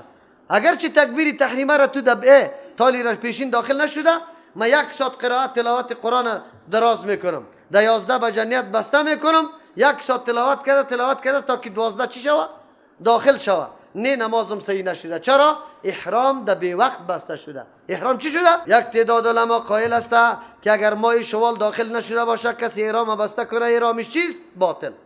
چرا؟ بی وقت بسته کرده. لیکن بعضی علما قائل به است که نه، قبل از داخل شدن وقت اگر احرام بسته کرد هیچ پروا نداره. چرا؟ میگه فمن فرد فیهن الحج، کسی که فرض کرده در بالای خود حج. چی معنا؟ اگر فرضیت در حج میشه، در ماهای حج میشه، اگر ماهای حج نباشه و تو احرام بسته کرده بودی، اگر چی فرض نیست خوره وا هست، اینطور مفهوم میگیره. حج چی طور آداب داره؟ قرآن کریم 3 چیز سر ما حرام کرده. فلا رفس، نیست رفس، نیست هم بستری کردن امرای سیاسرای خود و او سخنایی که آدم نزدیک میسازه به هم بستری، یعنی چیزایی که دعوت میده به سوی هم بستری. ولا فسوق، نیست فسق، هر امری که خروج از شریعت باشه، گناه های کبیره، گناه های صغیره، هر کدام از گناه ها در اونجا به نام فسق یاد میشه. ولا جدال، نیست در اونجا کشمکش، منازعه، دلیل گویی که قطع مردم جار و جنجال بکنی فی الحج، در حج، بلکه مشغول میشی کل وقت وجودت تابع نظام الله و تسبیحات و تهلیل و تکبیرات میکنی. در انسان 3 قسم قوت وجود داره. قوه شهوانی وجود داره، قوه غضبانی وجود داره و قوه است که چیست دفاع از خود میکنی، قوه دفاعیه یا چیست قوه خواهش وجود داره. قوه خواهشات نفسانی تو را میکشانه به سوی چیزایی که خواهش تا پوره بکنه. قوه غضبانی جنجال و کشمکش برات پیدا میکنه. همچنان قوه دفاعی تو را وادار میسازه که به کس تسلیم نشو. قرآن میگه این قوت ها را زیر پاک. آنجا تو من حیث حج کننده رفته ای، کل انقطاع از دنیا کرده ای، فقط فکر آخرت در پیشت است، فقط فکر آخرت. قرآن میگه چرا؟ بلکه الله این 3 چیز به خاطری میگه که در اونجا آدم زیاد مبتلا میشه. از همون خاطر در هر جایی که انسان مبتلا به این 3 امور میشه خودداری بکنه. در اونجا زنا خیلی زیاد، ازدحام زیاد میباشه، حتی در طواف جان تو به جان زن دکه میکنه. الله تبارک و تعالی برات میگه که اونجا تو در حج رفته ای، مبادا شیطان شما در دل تو وسوسه ها بندازه، فکری تا بگردانه طرف اموری غیر شرعی، نعوذ بالله. این کار نکنی. فکرت باشه که موقع یاد آخرت است، در مرکز دین آمده ای. یک موضوع. دوم موضوع، ولا فسوق، هیچ نوع گناه، زشتگویی، بدگویی، بد اخلاقی در اونجا نیست. اینجا فسق نیست. بسیار موقع گناه بر آدم میسر میشه، مال آدم خب دزدی میتونه آدم، آسان گپ. چرا؟ به خاطری که آجی است، بیچاره ساده آمده، دلارش از جیب معلوم میشه، میتونی از پیش بپرانی. الله میگه در اونجا فسوق مسوق نیست، قطعا نه. ولا جدال، موقع کشمکش و بدگویی هم زیاد میسر میشه. چرا؟ دامنی تا که زیر پای میکنن بویسته، تیل تنگو میشه. حالی دیگه تو چی میکنی؟ از اخلاق کار میگیری. نه. از همون خاطر ما میگیم که حج مدرسه تربیتی به بسیار امور است، به صحت عقیده، به صحت اخلاق، به صحت عمل. ادب آدم یاد میگیره، تمرین میکنی نفس خدا. چه قسم حالت ها را آدم مشاهده میکنه، مردم هم میبینی. یقین به الله بکنه که مردم هم ببینه که عبادت میکنه، جانتان فراموش میکنه. این عبادت، من خودم مؤمن و بنده میگیرم، این عبادت. از او خاطر در اونجا ضرورت پیدا میشه که انسان عقیده خود درست کنه، عمل خود درست کنه، اخلاقی خود درست کنه. در تشریح 3 کلمه مفسرین مختلف معانی را جمع کرده. اول، فلا رفس، نیست در اونجا هم بستری کردن، سخنای فحش، نعوذ بالله، آن چیزی که دعوت به سوی پورا کردن قوتهای شهوانی میشه، یا هر قول فعلی که در مورد زنا زده میشه، او طور گپا باید در اونجا گفته نشوه. ولا فسوق فسق نباشه، خروج از شریعت.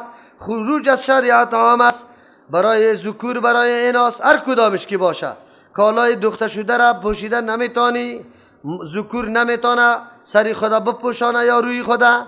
و همچنان برای زنام همینطور گپای بی حیایی گفته نشوه، شکار کرده نشوه، زن و مرد او شریک است. همچنان قطع کردن ناخونا و همین قسم شانه کردن سر که مویا بریزه، استعمال عطرایی گپا باید در اونجا نباشه. قرآن کریم بر ما در اینجا درس میده گناه های کبیره. ولا جدال دو دشنام، فخر به بزرگا، اختلاف در مراسم حج در بینتان پیدا نشوه. الله ای را منع کرده. چرا عالی طور نگوید که اینجا استاد شویم اونجا استاد نشویم؟ اونجا حدود مقرر کرده، حکومت عربستان نشانه ها را مانده، از اون نشانه ها داخل استاد شوی، اونمو موقع استاد شدن است. همچنان در بین خود جنگ جدلی گپا را نکنه، اختلافات پیدا نکنه. یکی میگه ما خود دو نماز جمع نمیکنیم. در این مرض افغانی ها خیلی مبتلاست. در عرفات که میره اونجا نماز جمع نمیکنه پیشین و دیگره. ملای بدبخت میخیزه به وجه میگه این ده مذهبی ما نیست، ما و شما به خود علایده علایده نماز میخوانیم. این را دروغ میگه. پیغمبری الله اینجا نماز با چی کرده؟ او کلگی بوده، مقیم و مسافر، اهل مکم ده اینجا بوده، نماز با جمع خوانده و قصر خوانده. چی خوانده؟ قصر خوانده، 2 رکعت خوانده. همچنان در مزدلفه شام و چی را یک جای خوانده. لیکن شما افغانی ها را ببینه، کسی که در حج رفته برش معلوم میشه که کل نزاع و کشمکشش در این میگه پاس. او الله میگه ولا جدال، جدال بدال در اونجا نیست. این نظام برای کلگیست. یک تو افغانی نیستی، این دیگه هم مسلمان است، علما داره و میخوانه و تو نمیخوانی. عجیب گپ نیست؟ قرآن برات میگه این کارا را نکن. فی الحج، در حج نیست. و ما تفعلوا من خیر، بلکه الله دستور میده آن چیزی را که شما انجام میده از خیر، اگر قول باشه یا عمل باشه که در شرع ثابت باشه تو انجام میدی، یعلمه الله، الله خوب میدانه و کاری نیکی تو را بی پاداش نمیمانه، تو را ضایع نمیسازه. عملی تو را که الله ببینه دیگه چقدر نیک است. الله میبینه، الله میگه الله میدانه دیگه. قرآن دعوت میده که اونجا موقع خیرکاری است. موقع خیرکاری کدام است؟ موقع خیرکاری اونجا معلوم میشه. تنومند استی، یک آجی صاحب را گم کرده، خیمه را گم کرده، خیلی وار خطا شده، از ضعیف است بیچاره، بی سرپناست، دستی از دستش بگی کارتش ببی خیمهش در کدام از کدام ولایت در کجا است، بالکل برسان شده در اونجا. خیر است برای تو موقع است. در اونجا میبینی کسی هست که بالکل که صبور زده شه، هیچ چیز برش میاثر نیست، پولی زاید داری، بالکل تسلی برش میدی که هیچ غم نکو، الحمدلله، بالکل ما قطعدم دردی میکنیم. دیدیش همونطور، دیدی یک کسی را رفته نمیتونه، گردش کده نمیتونه، سنگریزه زده نمیتونه، از دستش بگی خطش همکاری کو، در زیر شانش داخل شد تا او جره ببر، اون موقع خیر است. خلاص قرآن میگه حج مراسم خیر است، در اونجا یقینا که قدم میمانی.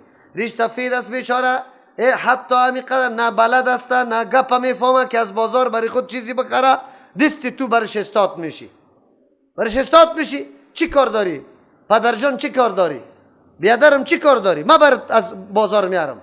اونجا موقع خدمت است. چند نفر در اتاق است، تا که رفیقای دیگه خبر شده وقت چای تیار کرده میباشی، همه چیز برش آماده کرده میباشی، آبی وضو تیار، همه گپا. موقع است که کسی باشه خدمت بکنه.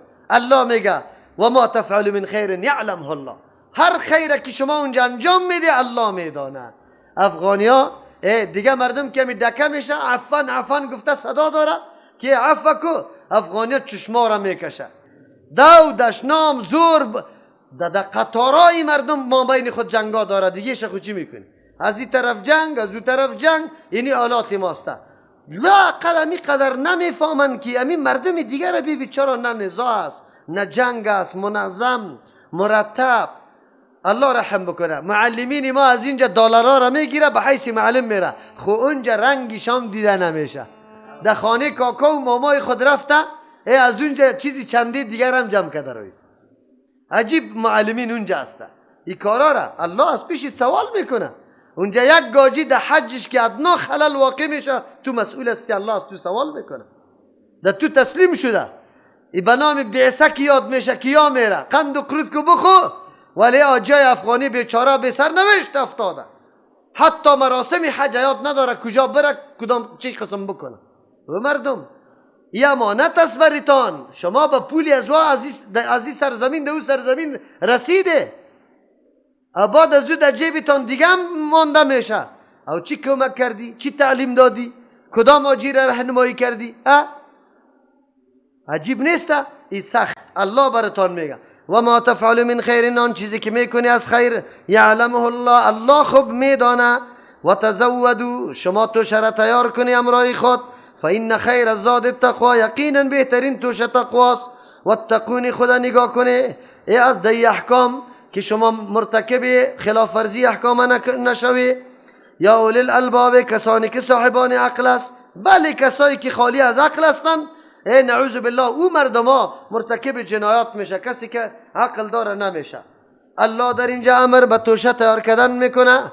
اهل یمن می آمدن قطی خود توشه نمی آوردن، در مسیری را باز دست گدایی را به مردم دراز میکرد. هر مسلمان که کدام مراسم دین انجام میده باید مراسم دینی ازی موجب اذیت دیگه کس نشود. تو حج به خود انجام میدی لیکن مردم دیگر را تنگ کرده رایستی، دستی سوال برش دراز کرده، اینطور کار نکنی. نه، از اونجا امو قدر مال بگی که تو ضرورت به کسی پیدا نکنی. یک معنی است. از او خاطر واتقونی، خدا نگاه کنی، فإن خیر زاد تقوا، بهترین توشه تقواست. تقوا چی معنی؟ خدا نگاه کردن از سوال است، که سوال نکنی از کسی. یک ترجمه است. دوم و تزودوا، توشه تیار کنی برای خود، فإن خیر الزاد، یقینا بهترین توشه. هر کسی که سفر میکنه آن چیزی که لوازمات سفر است خط خود آماده میکنه. جای ما از اینجا آمادگی میگیره، حتی چای سبز هم آجای افغانی قطع خود از اینجا میبره. امو تو رست یا نه؟ اوی را خود چی میکنی؟ بسیار جای تعجب است که چیست خاکستری نسواره که قطع خود میبره. میگه در میدان عربا تا کده بود، ای را بسیار اهل وارخطا شده بودن، نزدیک نمیشد که مواد است، حال انفجار میکنه. بعد از او پیدا میکرد ای را کی چیست؟ حیران است افغانی ها، اینی قدر چیسته؟ چی میگه؟ نسوار قطی، او هم باز کلش نگیندار. او قطعش در جیبش، اینی قدر دبل در حج میره. چه عمری تیر کردیم، الله رحم بکنه. قطی سیگرت در جیبش میباشه. عجیب نیست؟ او مسلمان اگر یک آدم 5 روپیه را اونجا بیرون در بده، کلی مردم او را دیوانه میگه. میگه نمیگه؟ کلی مردم ای دیوانه رسه که پیسه را در میده، اما ای که روزانه 20 روپیه را در میده، اوی تو را نه دودیش خودش کش میکنه که سببی از بین رفتن بگوی اما صحتش هم میشه، از این که در دیوانی دیگه پیدا میشه.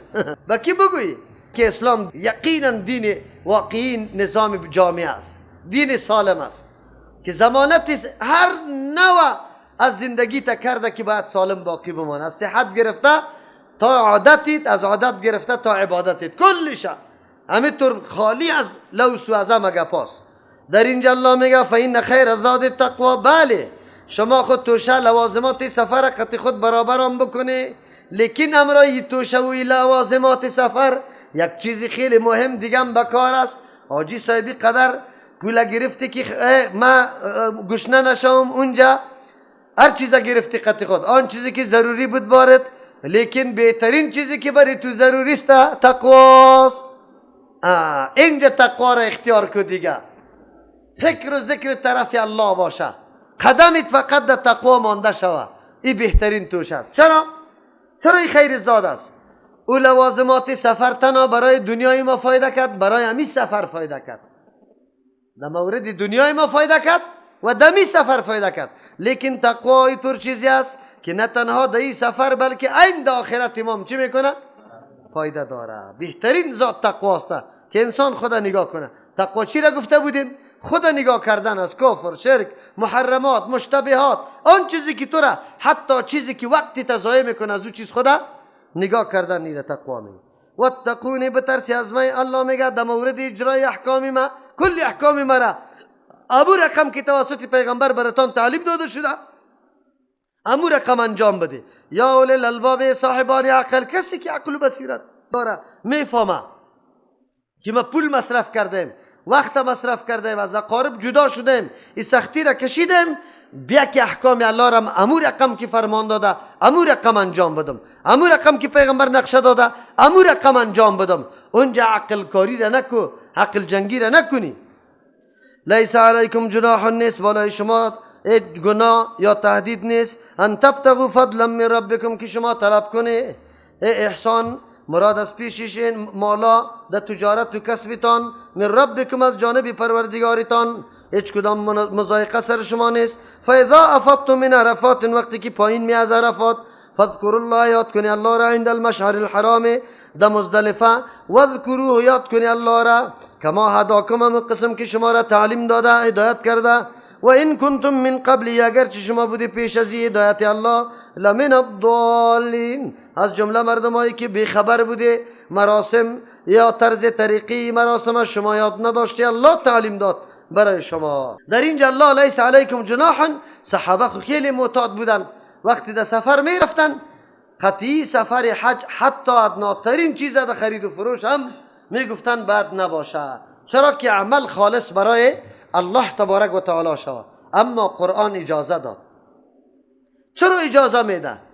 نیت علایده چیز است که کسی خاص به خاطر رضای الله برای ادای مراسم حج میره، اما در بعضی اوقات انسان بسیار نیاز پیدا میکنه، سفرات طولانی میباشه، اونجا روزا طولانی میشه، تو میتونی توسط همین سفری خود مسئله تجارت هم در پیش ببری و در هیچ کدام گناه و تهدید و مضایقه سری تو نیست، بلکه بهترین موسم است. چرا؟ اگر واقعا هر تاجر از هر مملکتی که میایه امر خصوصی و مملکت قطع خود بیاره، بری نفر دیگه از مملکت دیگه به طریق آسان می مال بده. چرا میایه؟ به خاطر که مالی که از مملکت دیگه میاد توسط تجار و گمرکا خورده می باشه و در جای چیستا روزا و سالا سرش تیر شده می باشه، کرایه خیلی زیاد خورده، آجی قطع خود امو چیز در دست آورده نه کرایه خورده و اینجا به نفر دیگه میرسه، مال از کانادا خوب افغانی میرسه، مال از هندوستان از خوب چینی میرسه. اینمی قسم از امو خاطر مراسم حج نه تنها که یکی از جمله مراکز یا کنگره عبادی است، بلکه در حج در او زمان چون که زیر یک امارت صورت میگرفت، کل ممالک دیگه حیثیت یک حاکم داشت ولی سوال داشت، از امو خاطر کل اینمی چیزا توسط شوراها بسیار مسائل و موضوعات مسلمانان حل میشد. در بخش اقتصاد بین خود میششتن مشوره میکرد، در بخش سیاست مشوره میکرد، در بخش نظام اجتماعی خود مشوره میکرد، از کدام ناحیه خطر متوجه شده چه قسم تدابیر گرفته شوی خطر دفع شود. ولی آلی امو مقصد حج تقریبا فقط یک مراسم عبادیش انجام داده میشه، دیگه او قدر اعتنا نمیشه. تاسف است در اینجا، حالان که حج تبادله افکار و نظریات است، مسلمانان یکی با دیگه آشنایی پیدا میکنن، از حالات یکی دیگه آگاهی پیدا میکنن، بسیار آنقدر تعارف قوی در بین پیدا میشه که پرسان نکن و اونجا درسای خیلی عظیم است، آنقدر فضای محبت بین یک افغانی و افریقایی پیدا میشه، صرف به خاطر ازی که مسلمان است، صرف به خاطر ازی که در حج آمده.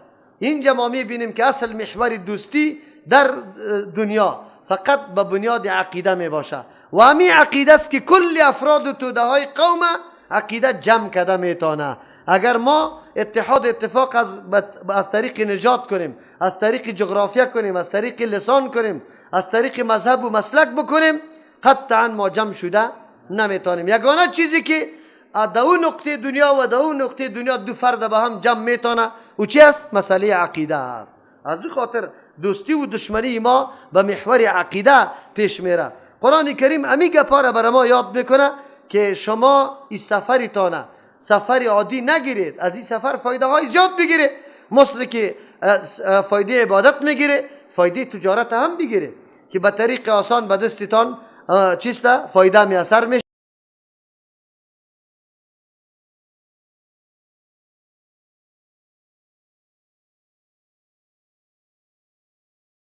در مزدلفه در عرفات مردم استاد میشه، بلکه بزرگترین رکن حج استاده شدن در عرفات است. در روز نهم ذوالحجه که بیگاهش میاد که صباحش روز عید می باشه، امی شب بعد از زوال آفتاب تا طلوع فجر استاده شدن در اینجا در یکی از امی اجزای وقت ای فرض است. اگر کسی از پیششی فوت شود دیگه ای آدم حجش از بین رفته، آینده سرش قضا است، دیگه خلاص میشه، نمیتونه که حج انجام بده، به خاطر که بزرگترین فریضه حج امی عرفات است. عرفات براتون معلوم است یک دشت است که از سرزمین یا حدود حرم بیرون است. مزدلفه در حرم داخل است و عرفات از حرم بیرون است. مقامی که مردم یک دم اونجا میره، زن مرد کلگی. عجیب درس مساوات اسلام میده، کلگی در یک لباس، کلگی در نیایش و دعاست. یک عجیب کیفیت سر انسان پیدا میشه، عجیب یک دم توجه طرف آخرت میشه. میدان عرصات در یادت میاد که بله الله تبارک و تعالی این مخلوق به فرمان خود در اینجا جمع کرده، روز فرا میرسه که ما کل مخلوق در او میدان پیش الله خود پیش میشیم. امینجا امو روزگار و کارایی که سر تیر شده مکمل یکه در پیشت میاد، گناه ها در پیشت میاد. از امو خاطر بهترین موقع عبادت الله و طلب دعاست. عرفات یکی از مواقع است که دعا در اونجا چی میشه؟ قبول میشه و این ساعت ها بهترین ساعت است. درس مساوات موجود است. فقیر و امیر هیچ کدام فرقی نمیشه در اینجا، کلگی یکسان، کلگی دست به کی بالا کرده؟ به الله. کلگی عاجزی و تضرع میکنه. اونجا باز آدم میفهمه که یقینا نظام اسلام کدام دین است. بعد از او میای طرف مزدلفه، شام که می آفتاب و غروب کرد مردم حرکت میکنه بدون از اینکه نماز شام بخونه. میای در مزدلفه، اینجا وقت خفتن میباشه، نماز شام وقت خفتن چی میکنه؟ یک جا میکنه و اینجا هم نماز خفتن قصر میشه، 2 رکعت خوانده میشه. مشعر حرام میگه، یعنی او علاماتی که در اونجا قابل احترام است ایرا مزدلفه میگه. خب در اینجا یک گپ بود، گپی طور بود که مشرکین مکه که خود مجاورین مکه میدانستن امتیاز از دیگران برای خود قائل بودن و میگفتن کسانی که در حرم زندگی میکنه خدمتگارای حرم است یا باید در عرفات نروه. چرا؟ به خاطری که در عرفات رفتن از حدود حرم بیرون شدن است. ما بعد از حدود حرم بیرون نشوه. اینا میگه نظام طبقاتی، یک قوم یک قسم کنه، قوم دیگه چی؟ دیگه قسم. اما الله تبارک و تعالی این تبعیضات طبقاتی را خصوصا در بخش عبادات مکمل از بین برده. در نماز فرق میشه در بین پاچا و دیقان، یعنی که یک رقم شرایط و آداب داره. در روزه کدام فرق میشه، در زکات کدام فرق میشه، در حج می قسم نظام تبعیض طبقاتی نیست، کلگی یکسان است. از او خاطر پیغمبر علیه السلام و مشرکین مکه که نو اسلام آورده بودن، مکه فتح شده بود، حج در سال 9 راجع قولی است که فرض شد. ابوبکر رضی الله با یک تعداد مردم آمد، با وصفی که مشرکین موجود بود حج کرد، خو اعلان کرد که سال آینده یک مشرک هم باید موجود نباشد. الله تبارک و تعالی همونطور کرد، در سال 10 پیغمبر علیه السلام حج فرضی را انجام داد. مشرکی در وقتی که وا مسلمان شده بودن یک درو میگفتن که پیغمبر شاید از حدود حرم بیرون نروه. پیغمبر رفت از حدود حرم بیرون برآمد، در عرفات رفت. مردم دق باقی ماندن که اوه این چی کار شد. اسلام درس داد که در اسلام نظام طبقاتی وجود نداره که یک طبقه از یک جای شروع کنه دیگه طبقه از دیگه جای. این یک موضوع. دوم موضوع در اینجا الله میگه که وذکروه کما هداکم، الله را یاد کنی همین قسم که الله شما را راهنمایی کرده. یاد کردن الله توسط نماز است. اون 2 نماز در مزدلفه یک جای میشه، یکیش قصر میشه یکیش نه، یک آذان و 2 اقامت گفته میشه. اینا به نام جمع تأخیری هم یاد میکنه. و بعد از اون شب در مزدلفه تیر میشه. با مجرد طلوع فجر نماز و ذکر شروع میشه تا که خوب صبح شوه، خوب سفیدی شوه. در اونجا خطبه هم ایراد میشه در می مزدلفه. دیگه بعد از اون که آفتاب طلوع میکنه، نزدیک طلوع شدن میشه، حرکت میشه. البته برای ضعفا، کسایی که قد زناسته، میتونه حتی قبل از طلوع آفتاب طلوع فجرم حرکت بکنه طرف جمره و جمره را بزنه. او جعال فعلا خیلی زیاد ازدحام زیاد است، خیلی مردم نمیشینه در نماز صبح مزدلفه یا بعد از نماز صبح که دعا کرده بره تا که صبح شوه، خب روشنی شوه، بعد از حرکت بکنه طرف جمرات. لیکن در اینجا کدام حالتی که مشرکین مکه سابق داشتن و آلی دارن یا بالکل لمس میکنه. قرآن میگه وذکروه کما هداکم، یاد کنی الله را امو قسم که هدایت کرده. در اونجا لبیک اللهم لبیک، الله اکبر میگی، دعا میکنی. پیغمبر علیه السلام بسیار دعا طلب کرده. بعد از اون میگه و این کنتم من قبله لمن الضالین، اگرچه پیش از این شما مردم خیلی بیخبر بوده، خیلی بیخبر بوده. ادراکی حقیقت که یا بیخبر بودن امو مردم میتونست که در زمان سابق در حالتی که اسلام نه آورده بودن یا در کدام حالت بودن، چقدر زندگی سرشان تنگ بود و چقدر چیسته این مردم مزخرفات انجام میداد. حالی که اسلام آمده بود، حالی دیگه یا درک میکردن که اسلام چی مزایای برای از یاد داده. تبعیض نژادی از بین رفت. در او زمان مردم جنگ، جدل، افتخارات، خطبه‌گویی یکی با دیگه دودشنام کردن و اینجا سکون، آرامش، عاجزی به الله تبارک و تعالی از کاری که در اونجا بزرگی الله بیان میشه ای گفتن. پس آمدن شب در مزدلفه تیر کردن. یک حالت عجیبی است که او مردم میدانست که یقینا انقلاب چی رقم انقلاب آمده. الله میگه و این کنتم من قبله لمن الضالین، اگرچه شما پیش ازی بیخبر بودی، حالتا را نمیدانستی، الله براتان تعلیم داد توسط کی؟ پیغمبر علیه السلام. پس شکرگزاری نعمت الله این میشه که به نقش قدم پیغمبر روان شوه، از خود عقل جنگی نکنه، در مذهب ما نیست، در مذهب ما نیست نگوه، چیزی که در دین ثابت است او را شما عملی بکنه. سبحان ربک رب العزة عما یصفون و سلام علی المرسلین والحمد لله رب العالمین. اللهم ربنا آتنا في الدنيا حسنة وفي الآخرة حسنة صلی الله تعالی علی خیر خلقه محمد. برای دریافت سلسله درس‌های تفسیر قرآن کریم توسط استاد ابو عبیدالله متوکل رحمه الله با شبکه یوتیوبی مولانا متوکل رحمه الله وارد شوید.